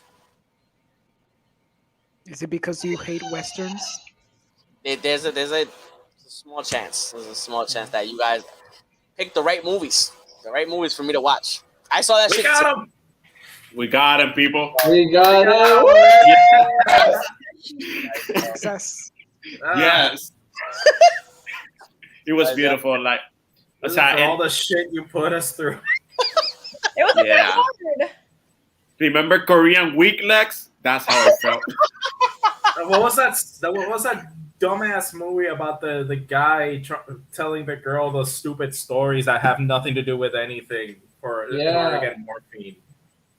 Trying to get morphine? I don't fucking know. I didn't see that one, so I don't know what you're talking about. You don't even see the movies you make us watch? But wait a minute. In Korean Week. Not Korean Week. No. It was some other movie. I'm not racist towards Koreans like that here. No. Very sly. I like that. Got me mad confused. Are you talking about the movie? Because I remember Louis picked a Korean film.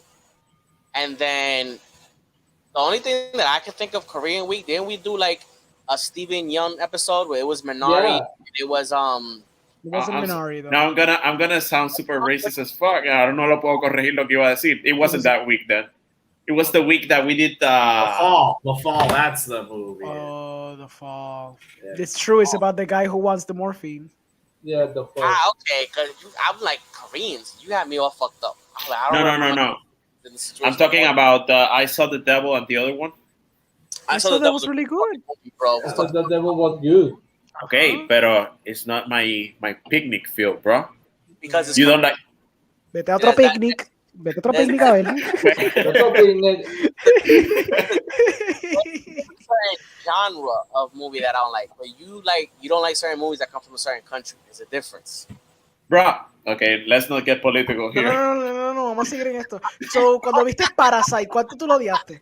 I love Parasite. He said it felt like hemorrhoid. That's what he said watching that. He said I agree with Donald Trump's opinion on. Sí, okay, got it. Safety not guaranteed. Fuck you, Miguel. Fuck you.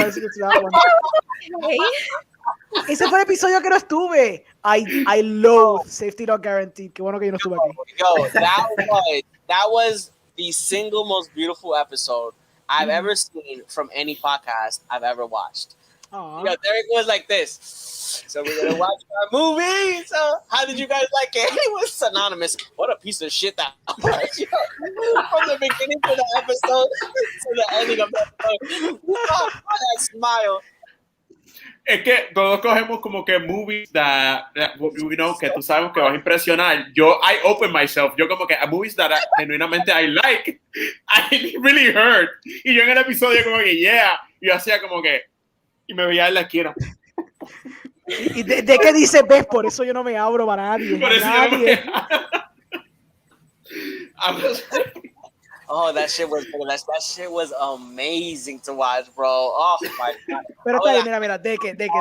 Years, Midnight Special, I love Midnight Special y yo voy a defender Midnight Special to the end of the world. Porque eso es bella. Ahora yo no te puedo defender. No, tranquilo.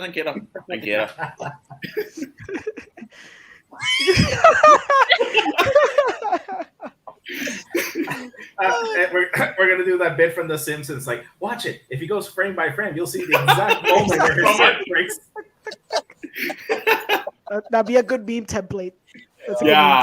We need that. We need memes de nosotros. Okay. That'd be a good. Pero template. Yeah, overall, wow, that really hurt.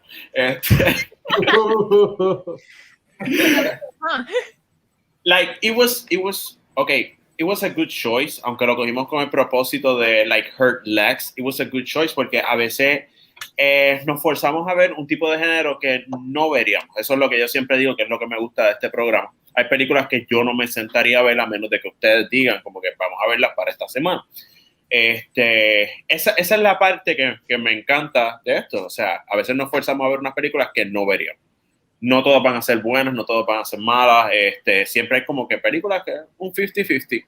Y nosotros le dimos el 100% a Alex. O sea, no le gustó. Esa era la meta. Contrario a los otros episodios, la meta era que no le gustara a Alex. So, hicimos un X. Yes, you did an excellent job. I feel like people are always so much more easier for people to conversate about movies that they don't like versus movies that they do. I feel like we just sit down here and we watch we talk about our favorite movie and we're synonymous all together about how great this movie is. I feel like the time that we're going to be able to conversate is going to be a lot less versus like, damn, this fucking movie was una porquería. I fucking couldn't stand it because we could always talk so much more shit about it. That's why I picked those ones. Fair enough. I get the idea behind the debate y eso, pero malita sea, though. There's one thing to make us debate, otra cosa es torturarnos, mano. Like, at least strike a balance a little bit. It was hard enough to pick the movies because we had to watch it too. Yeah. We're gonna go. I have no idea what's gonna be on the next episode. Lo que nosotros deberíamos hacer es a los seguidores literalmente que están viendo el programa que elijan ellos, o sea, como hacer un tipo de encuesta o algo. No. What do you mean no, Josué? I feel like that's going to be a bad idea. I don't like that idea. Not yet. Not yet. I don't feel comfortable. Who que la audiencia escoja nada. The movies? We need to. Is it next time? Por eso es que estoy diciendo, no se supone que sea de ninguno de nosotros, I guess. That's what I said. We already went through the gamble. Everybody got to do their picks. Right. So now we're at we're back to fucking. We'll figure it out. Yeah, hay cositas que han salido este año también. So, también como que hay cositas para hablar. So. Yeah. Puede ser sobre un director, puede ser sobre un actor. You can make it a theme like con eso. I mean, October's coming up. También. Yeah. You can make it like a Halloween-y type of thing. Yeah. I was thinking si seguimos haciendo la rotación, like I was already thinking of a couple of themes to bring out. Esa es buena también. Same thing here. También sí. Si quieres hacer el idea de shows. I have one line. Ese era el bait de Miguel. Miguel, es parte you know de XP Richport. Miguel, tienes esta oportunidad. ¿Qué tú me recomendarías ver para un episodio de Cine Nerds? ¿Cómo tú me torturarías a mí? No, I'm not gonna be in this episode. No, of course. No, he's running. En eso, though, I do wanna like quickly point out lo de Josué, because I do wanna talk about un momentito lo del video essay. Yeah. Que si puede desglosarlo un momentito para que entonces, because es un buen counter argument de todo lo que estábamos diciendo. So I do appreciate ese video essay por lo que. Yeah, the video essay is titled "You Couldn't Make Blazing Saddles Today" by the YouTube channel Inferno. Básicamente él presenta que hay mucha gente. Blazing Saddles se ha convertido en esas películas en the culture wars de gente diciendo, oh, you couldn't make this movie nowadays because there are too many snowflakes y todo eso. Y mientras que el essayist dice, well, it's not that you couldn't, because South Park gets away with a lot worse, frankly, he adds. But why would you? His argument is that Blazing Saddles was perhaps one of the most successful satires in cinema history because it basically helped kill the genre of the Western as they knew it at the time. Which, you could make an argument that the Fistful of Dollars trilogy helped with that more than Blazing Saddles, but pero su argumento principal es eso, no es que no se puede hacer, es que ya it did its purpose, so why would you make a movie like it again? Y el otro argumento también es a money thing, como estaba mencionando, que el capitalismo va a reinar, so even if people bitch and moan, it doesn't matter in the end si no está upsetting the right people. Pero Uwe is so easy, really? Like, I'm disappointed que tú dijiste two Uwe movies. I'm actually kind of disappointed. Try again. Te voy a dar otro chance. That's very disappointing. That's easy. That's low-hanging fruit. Ajá, low hanging fruit. Es como decirme, oh, ve the room. Come on, man. Try again. You're tearing me apart, Miguel. Come on, try better. Do better.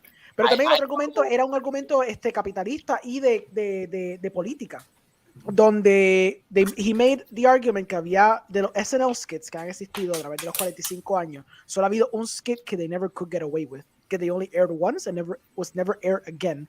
Y era un skit donde se estaban tripeando, basically, cómo las leyes funcionaban. Spirit. I actually kind of Spirit a little bit. Visually. That's the one with Samuel Jackson. Ajá, a mí me gustaba visualmente, pero más nada. Visualmente estaba cool. Ese es el tipo que tiene como un scarf rojo. Una corbata roja. Corbata roja, ok. Yeah. Pues, ajá. Muy bien, gracias. Pues entonces como que el argumento era que entonces, o sea, el skit was like this skit, no sé si ustedes vieron los muñequitos back in the day donde era el Bill ese. Y era like un rolled up Bill que caminaba por Capitol Hill y que sé que basically estaban parodiando eso. Ese mismo. Pues estaban parodiando eso y usándolo para criticar basically the work environment back in those times y cómo basically lawmakers y todo eso basically screw the middle class people. And they aired that once.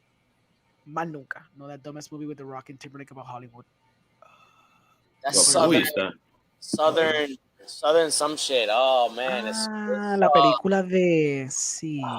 Fuck, it's Southern some shit. Southern Tales, algo así. Southern Tales. It's a weirdly divisive film. Pero ese otro ejemplo que habían traído, so, el argumento que trae a la mesa es como tú dijiste, it couldn't be made. Is why would it? Because it served this purpose.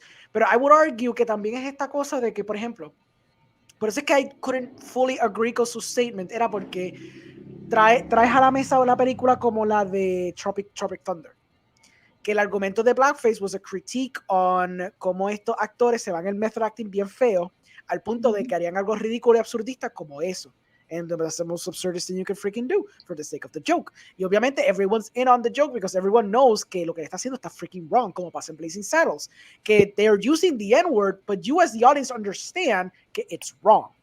Pero el contexto se pierde, entonces cuando este tipo, Robert Downey Jr. estaba en el podcast de este tipo, de Joe Rogan, estaba hablando de nuevo de eso, it brought up the controversy again. So la gente estaba rewatching, gente joven, estaba rewatching it.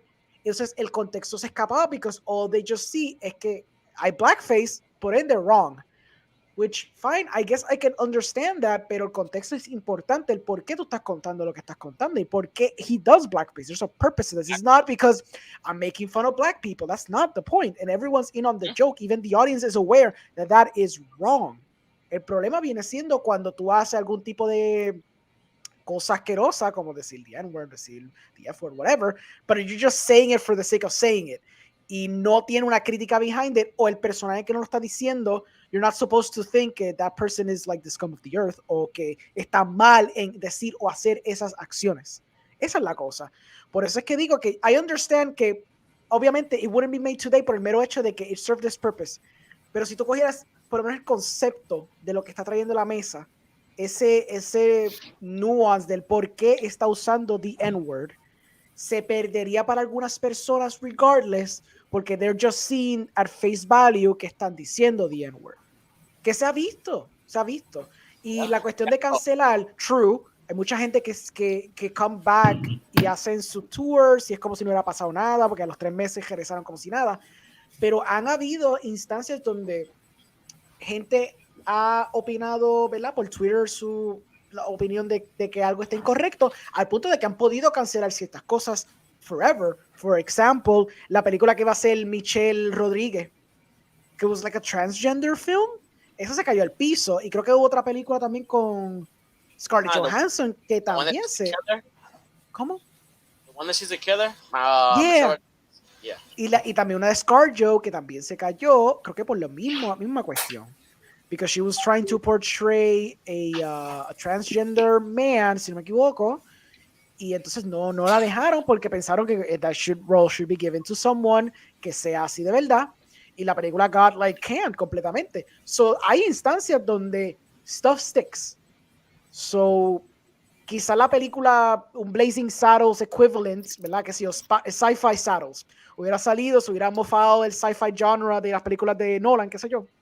Y entonces hubieran hecho the N-word because, I don't know, black people don't go to space. I don't know, stupid, whatever.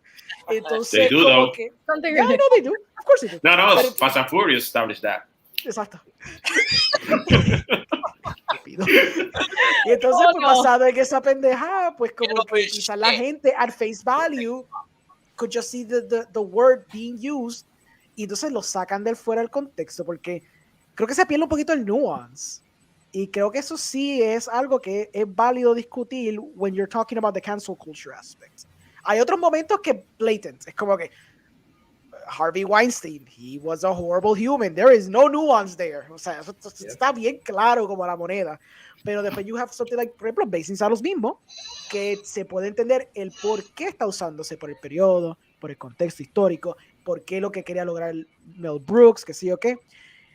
Y que estaría complicado poder salirte con todo eso hoy día. Entonces, finalmente, el último ejemplo que quiero tirar antes que acabe la discusión es que después discuten que se puede hacer ejemplos similares hoy día. Y un ejemplo que vi en los comentarios, fue curioso, era Black Klansman.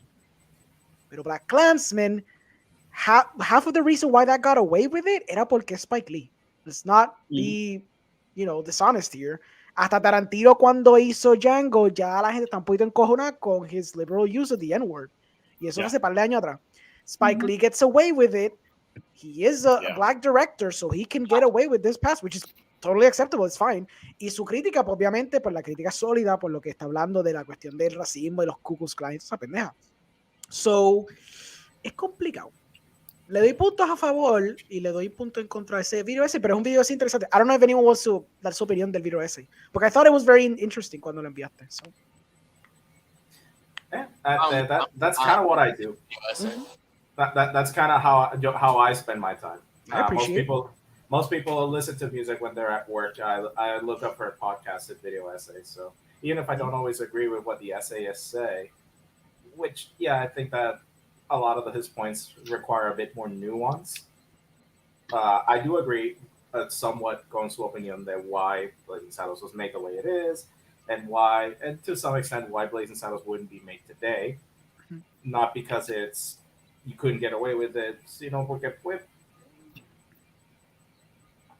Pero, I do think that there was a bit more nuance que se necesitaba cuando discutiendo el tema. I think it's different. It's different too because you get away with things like that now, but and maybe I'm just out of the loop, but I feel like there was a time when South Park was everywhere. You hear it everywhere, video games, like everywhere, and I haven't heard of South Park in a long time. Like there's an audience that's there, but a lot of that audience was there when South Park first came out. And it's like The Simpsons, like it was there when it first came out, and there's still the same people watching it. I'm not sure how much of a new audience it's getting because no se está escuchando mucho de ello. No. Even though they just renewed for new seasons and they're in the works for a new game. And 14 movies. Which is freaking ridiculous. Pero lo de South Park, I don't think it's not necessarily that people are canceling South Park, and it's more like any show that runs for a long time, eventually they're going to lose their speed. Sí. Yeah, it loses its luster. Yeah. Sí. I mean, The Simpsons. Unless you're Puerto Rico and you still watch Simpsons. Yeah. Okay, to be fair, the Golden Age Simpsons is some of the best TV ever made. Oh, yeah. I'm glad that Disney Plus put every single season. Todavía, I've been meaning to binge it, but I feel like that's even if I just stick to the Golden Age, that's still like 10 seasons worth of television. Sí, it is. I'm good. Yo le huyo al igual que yo le huyo a One Piece. Too many. One Piece nunca va a acabar. Esa es la diferencia. Nunca. Mira, te busqué números para lo de South Park. En los últimos seasons, they've averaged 1 million viewers, ¿verdad? En cada episodio. Ahora, en los 2 especiales que ellos hicieron, probablemente porque era pandemia, el primer episodio de la pandemia fue 2.30 millones y el otro fue 1.74 millones. So they got a big boost, again, probablemente por pandemia y por el hype de que pues estaban haciendo episodios y qué sé yo qué, Pero they have been on an obviously steady decline for a long time. Yeah, and there was a couple of things that I can mention that were kind of iffy about the way they make South Park.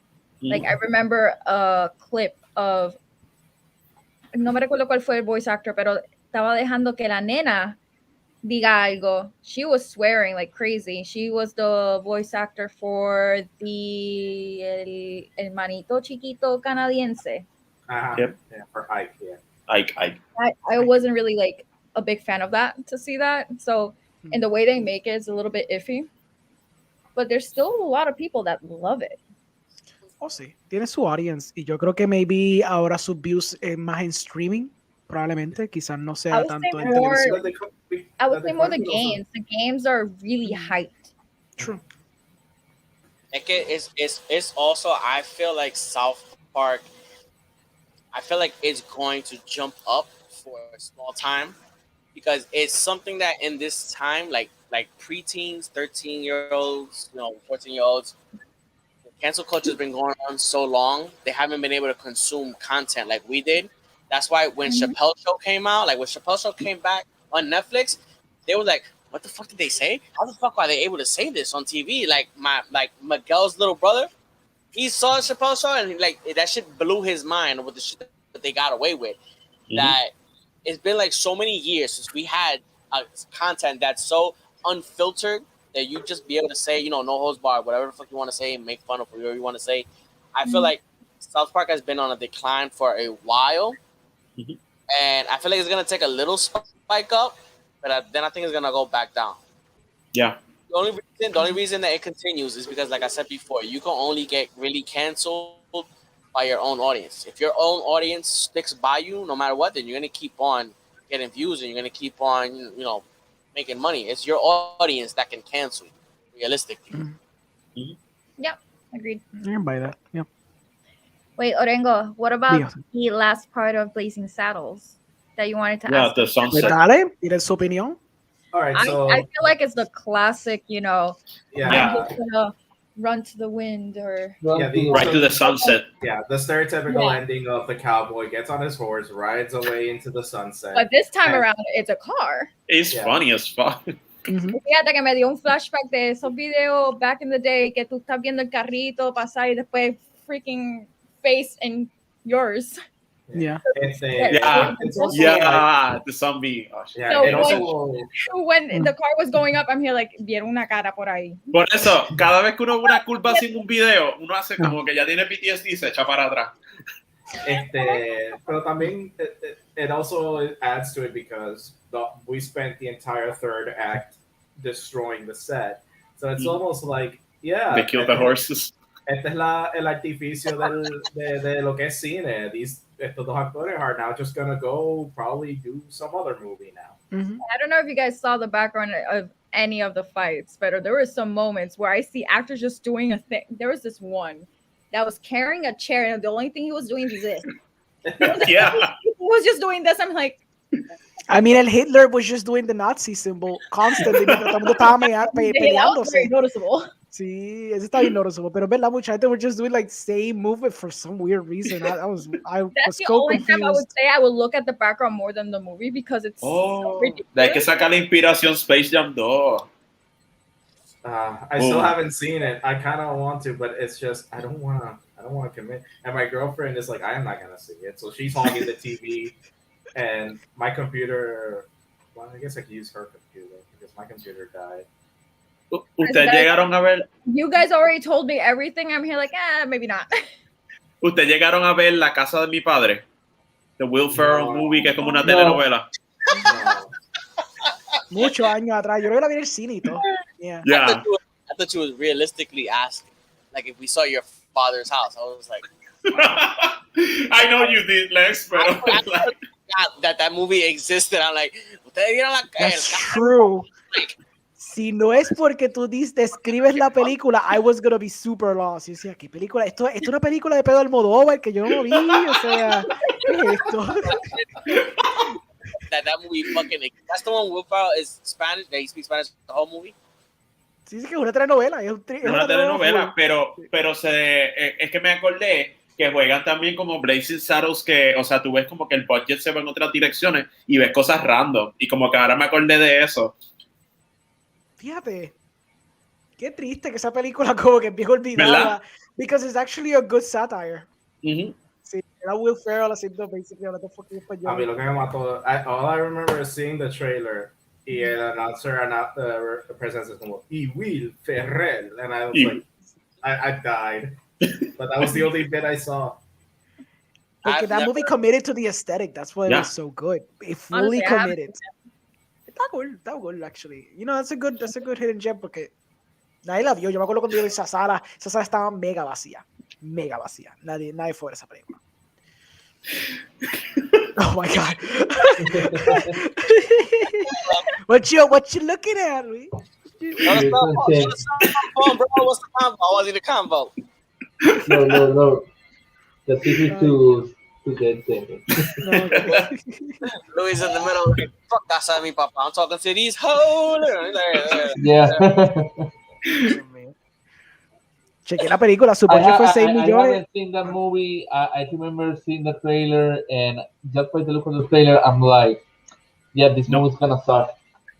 It is, pero cuando tú ves una película que, you know, the movie wants to suck, porque hay una diferencia en que the movie's gonna suck and the movie wants to suck.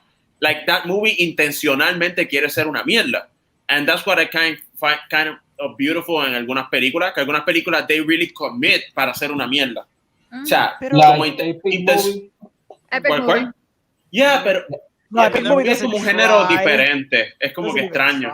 So Epic movie just exists, you know, back something. I hate those directors. Don't remember the names, but the one that was like I just fucking hate them. Activity, que esa también just sucked to suck. Haunted House. Esa misma era. Yeah. But that one at least tried a little more de lo que era. Es que es Epic Movie Disaster Movie.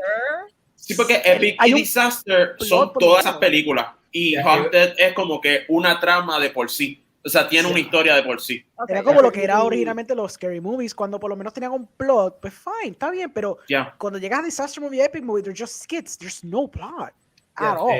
Like lo que dicen. Ese es otro.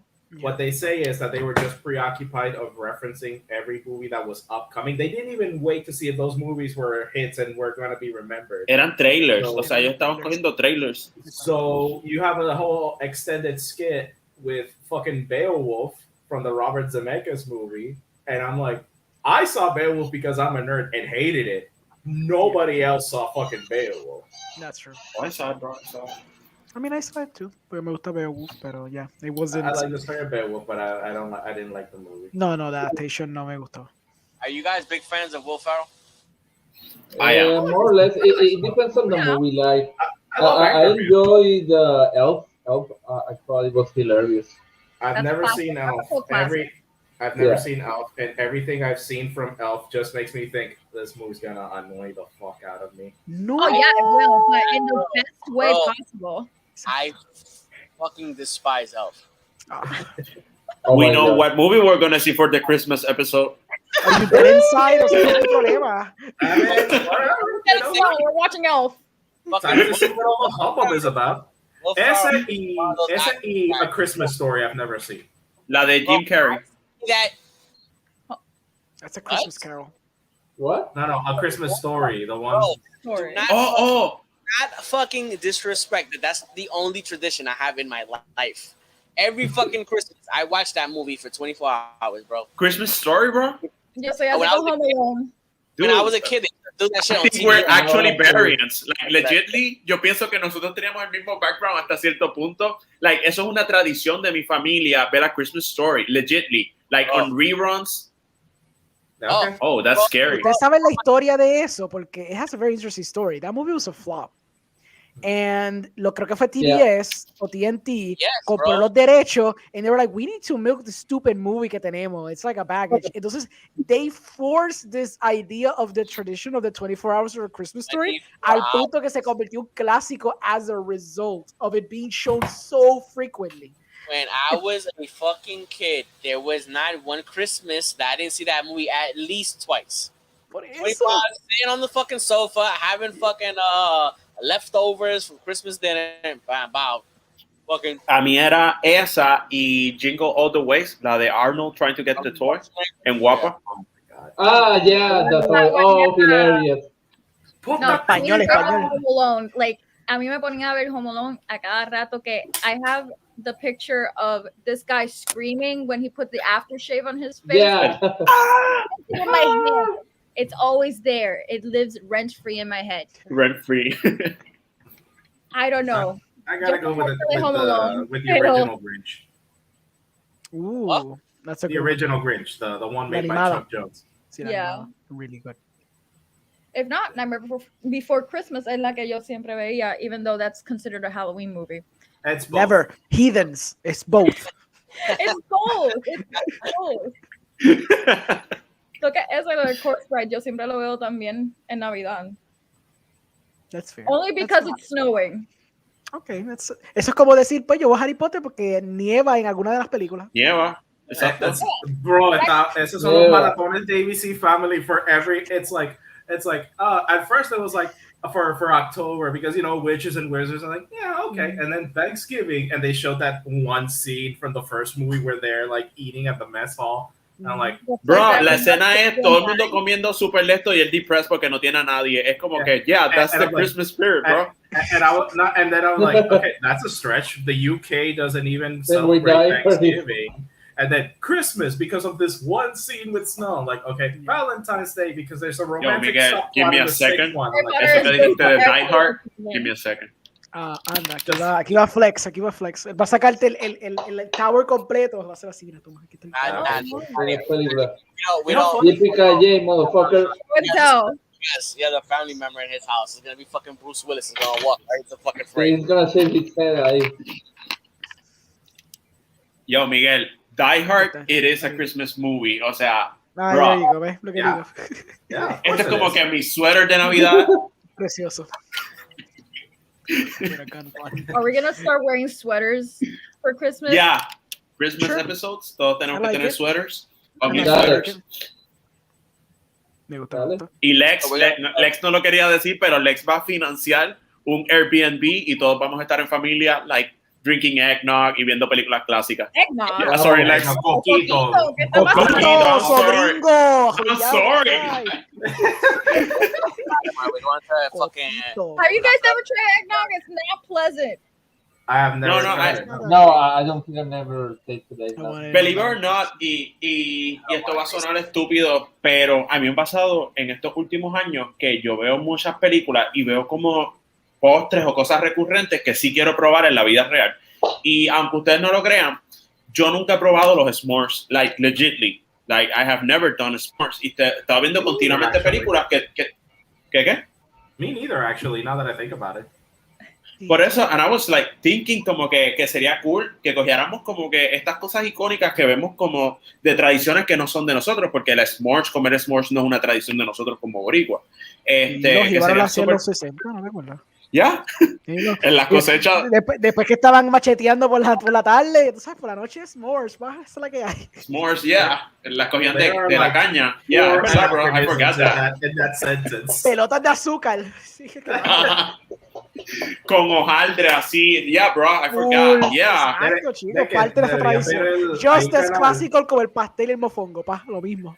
Hay un canal de YouTube que se llama Binging with Babish, que él se dedica a recrear comidas de diferentes películas y series.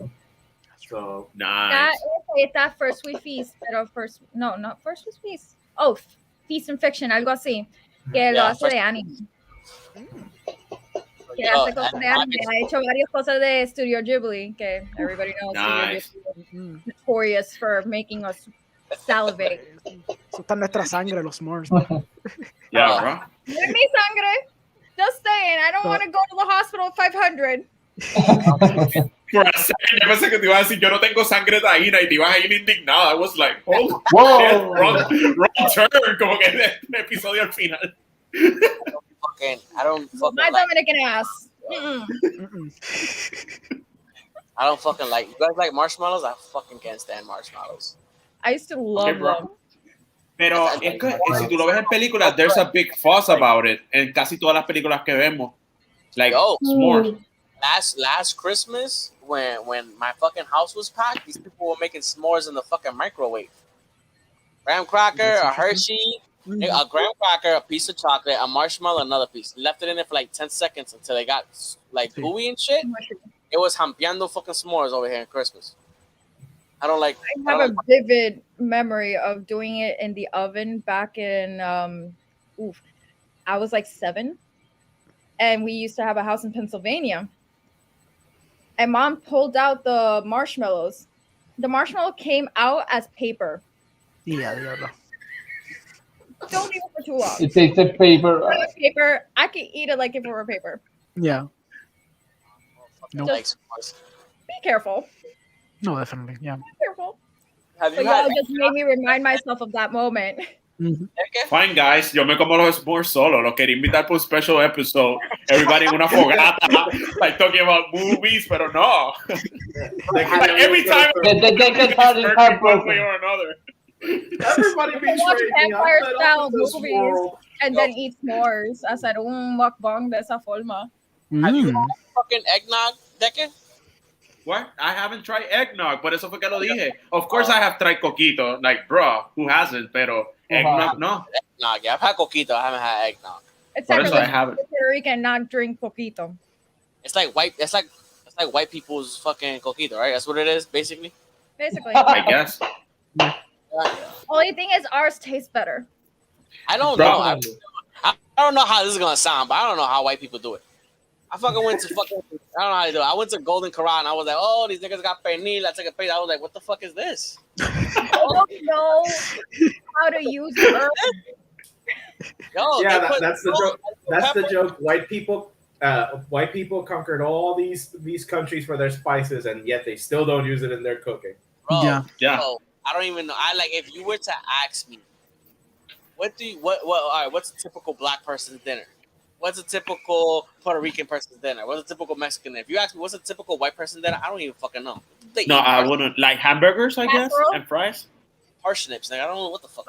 Casserole. Para mí es casserole. Yo le encanta añadir cosas en un... ¿Cómo se llame? I guess it depends where their ancestry. Grits is southern though. Grits is just all white people. Yeah, o sea, que ellos robaron la comida de otra persona también. They always do. Typical. Yeah. I mean, es como cuando Gordon Ramsay vino a Puerto Rico, cierto como hacer un pegado, because apparently we don't know how to do it. Don't even get Yeah. Ese video was so good. Oh, let me show you how to do el pegado. It's a very different type of pegado. A food thing. You can't fix something that's already good. Sorry. Exactly. Let's do that. Let's do that for next episode. Let's do food theme. Let's pick 2 movies that have to do with food. All right. It could be like Burn. Pray and Love. Please. I'm no. Burn. I'm done with that one. Eat, Pray and Love. I haven't seen Eat, Pray and Love. Did y'all see the Bradley Cooper movie Burn? No. Esa la que era un chef bien molesto. Yeah. Yo creo que la única película que yo he visto de comida es Chef. Y Cloudy with a Chance of Meatball. I like fucking Chef. Waiting nunca la vi. No, yo no he visto Waiting tampoco. Yeah, it's all right. It's an all right comedy. That's a good one, Burnt. Yeah. Burn is basically, I think it's basically like fucking Gordon Ramsay, like it's fucking his story and some shit. Yeah. We should watch that one. I don't know if it's Eat, Pray, Love. There was a Julia Child movie. Está Julie and Julia, que yo creo que ya era una chef, ¿verdad? Julia, like there was a girl named Julia practicing. Yeah, no veamos Eat, Pray, and Love, please. Yeah. Thank you. Eat, Pray, and Love is with Sarah Jessica Parker. Julia Roberts. So. I never. It's gonna be like a depressing episode, bro. Let's not do that. It is going to be. I haven't seen it, so I don't know. So we'll do No, Burn. I've never seen it. We'll pick a second movie with that has to do with food. That's awesome. Burn. ¿Es un documental? Está Dreams of I Dream of Hiroshima. No, Hiroshima. Oh shit. No. Dreams of Hiroshima. Jiro Dreams of Sushi. Perdóname. Jiro Dreams of Sushi. que él hizo esa película, and then he actually made the show que está en Netflix, que es de los chefs, and I forgot the name of that. A ver si aquí dice lo que él hizo después. Chef's Table. En Netflix hay un show que se llama Chef's Table. Yeah. Como like un very artsy approach de cómo los chefs cocinan su comida. Pues su primera película, que eso fue lo que Netflix entonces consiguió para entonces crear Chef's Table, fue la película de Jiro Dreams of Sushi. So, si quieren ese documental, it's a very, o sea, eso basically food porn, the movie, y ahí le explicando el proceso. So, si quieren ese viaje. Yeah, we haven't done documentaries yet. It's a good documentary too. All right, here we go. Next week, Burnt and fucking Hiro Dreams of Sushi. Next week. So esto ya es semanal. Next episode. Next. I want that. There you go. Ahí está. Este dice Word, that's a good one. Ya está Miguel approved. Miguel, no me he olvidado que me dijiste que viera 2 películas de Uwe Boll. So. Ay, Dios. All right. ¿De qué? I'm a guest. I'm not watching. Bueno, pues creo que ese momento cuando todos nos miramos y empezamos a mirar para los lados es el momento que pues ya llegamos a nuestro final. When my social anxiety kicks in. Ya, todo el mundo como que say something.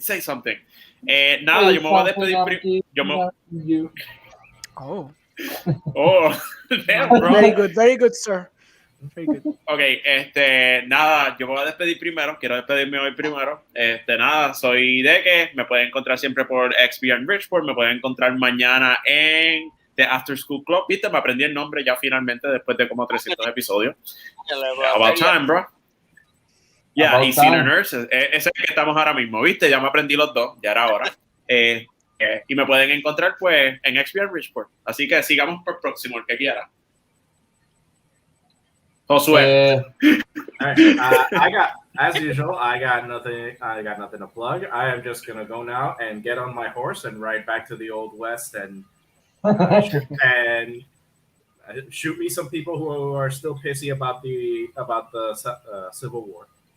Then again, that's still going on nowadays. So. I got a little scared. I'm not gonna lie, I got a little scared. I thought you were like, I'm gonna shoot some niggers. I was like.